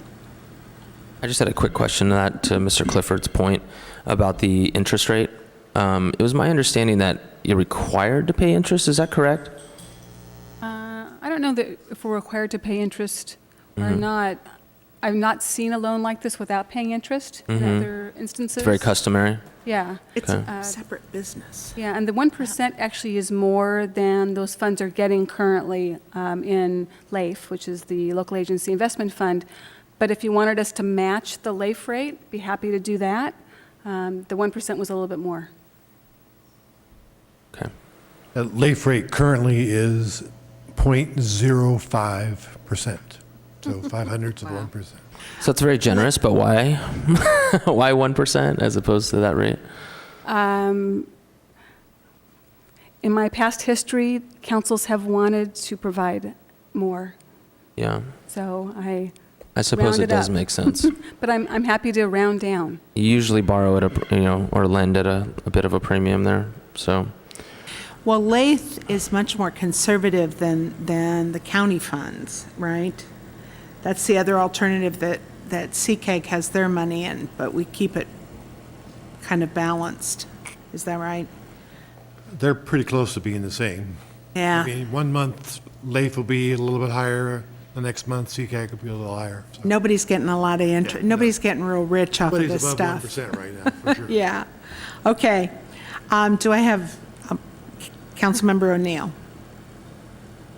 Okay, I just kind of wanted to, I don't know, we're just borrowing this to make the monthly payments. We're not paying until, what is it, year 2017 is when the bond obligation for police is paid off, and then 2019 is when the fire is being paid off, correct? We're just using this money to make the monthly payment, or annual payments. It is an annual payment. We're going to borrow money the first 3 years and then pay it back the last 4 years of the 7-year loan. And so we'll stay on the payment schedule that the bonds were issued. So they'll be paying off, be paid off in the same schedule. And we'll be using this other money to help augment general fund. Right, we're just lowering our payment and evening out the cash flow is basically what we're doing. Yes. Now, we do not have the option with the way the bonds were issued to just take one fell loan out and pay them off and then pay 1%, correct? Do not have that option. Correct, that's why I just wanted to be sure I was clear on that. Yeah. Okay. Okay, Councilmember Stone? Need a motion? Yes. Please. What should we say here? That we approve the loan pension obligation bond payments? Approve the interfund loan Okay, to the general fund. I'll move that we approve the interfund loan to the general fund. Second. I was going to call on Karen, but It's that's quite okay. all right. I'm sorry, I didn't see her move. Yeah. No, the light was on. I'm just I dead. did want to ask, did we have any interest in reducing the interest rate slightly? I have no problem. How much would that save the city? I'm would save the perfectly general fine fund. paying 10%. the ongoing interest rate it currently receives if it's not adjustable or. Need a motion for that? Do you have to have a motion for that? I think it's 1% is better than LAIF, so that's better than the funds are even making now. That's what you're saying, yeah. It is true. If we reduced it to match LAIF, then the general fund would actually be spending a little bit less. And so that would make me very happy if you'd like to do that and still be fair to the Okay. wastewater fund. All right, I don't know at the moment. good. I'd like to amend my motion that we approve the plan, but at the same interest rate that it's getting now. Okay. And is that okay with the second for the motion? Mike, second. Mike seconded, is that okay Yeah. with you? All right, please vote. Okay, and the Parking Enterprise Fund. Establish a Parking Enterprise Fund. What do y'all think? Where are we? I so moved. Okay. Mayor Pro Tem? Second. Second. All right, please vote. And a fee increases. So moved. So we have a motion and a second. Please vote.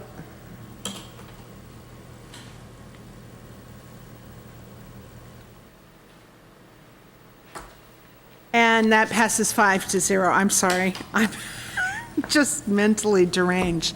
And you wanted some additional direction. I just wanted to say that I hope that we go back to, I know we had so much digging, but to the point of having more public input. In the past, we've had a study session or two about this, and so, but I truly appreciate the mess that you were kind of cleaning up and sorting out and putting together, and Steve, you've been a huge help, and all of the department heads now have got all the pieces, and we'll make it happen, so thank you. May I offer just one comment? I appreciate all the accolades and the recognition that you've given to me, but I just have to share it with these guys and Kathy, the entire executive team. Oh, I forgot all about Kathy. Who work, and Michelle.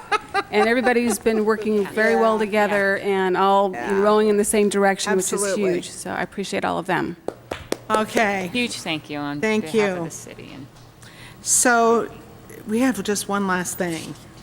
It's actually two, unless you'd like to or Can we? continue the fee, Didn't alarm I fee do into the the next fee meeting. thing? I think you can still do yeah, that. can we? Different fee. Correct me if I'm wrong. Which is the I different would leave fee? too. I've lost my agenda again.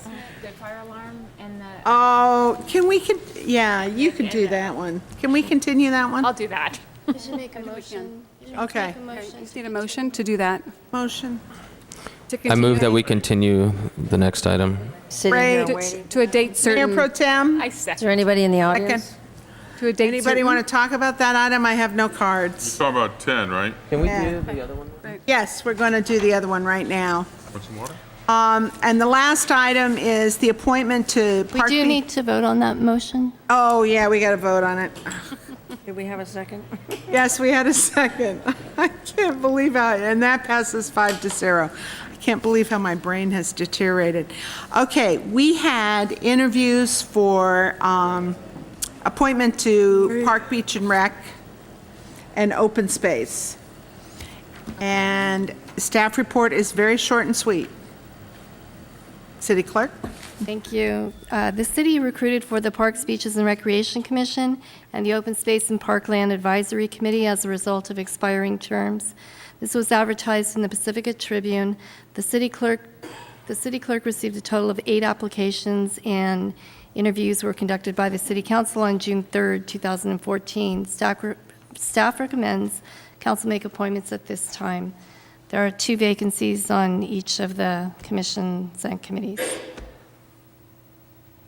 There are 2. And actually, there's a typo on the staff report. It was a total of 5 applications, not 8.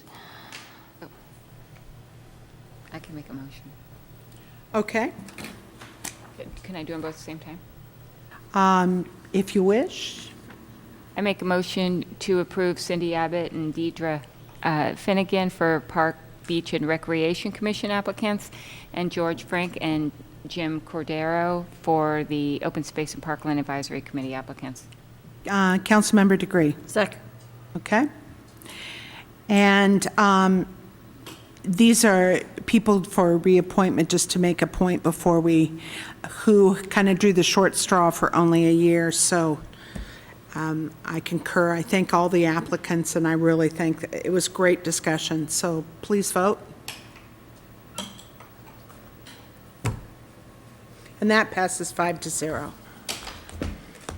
And folks, good night. Oh, we did get done before midnight. Oh, my phone. Oh, no, 30 11:40. seconds. No, Can't 8 believe minutes. we outlasted the majority of that room out there. You have a choice. Yeah.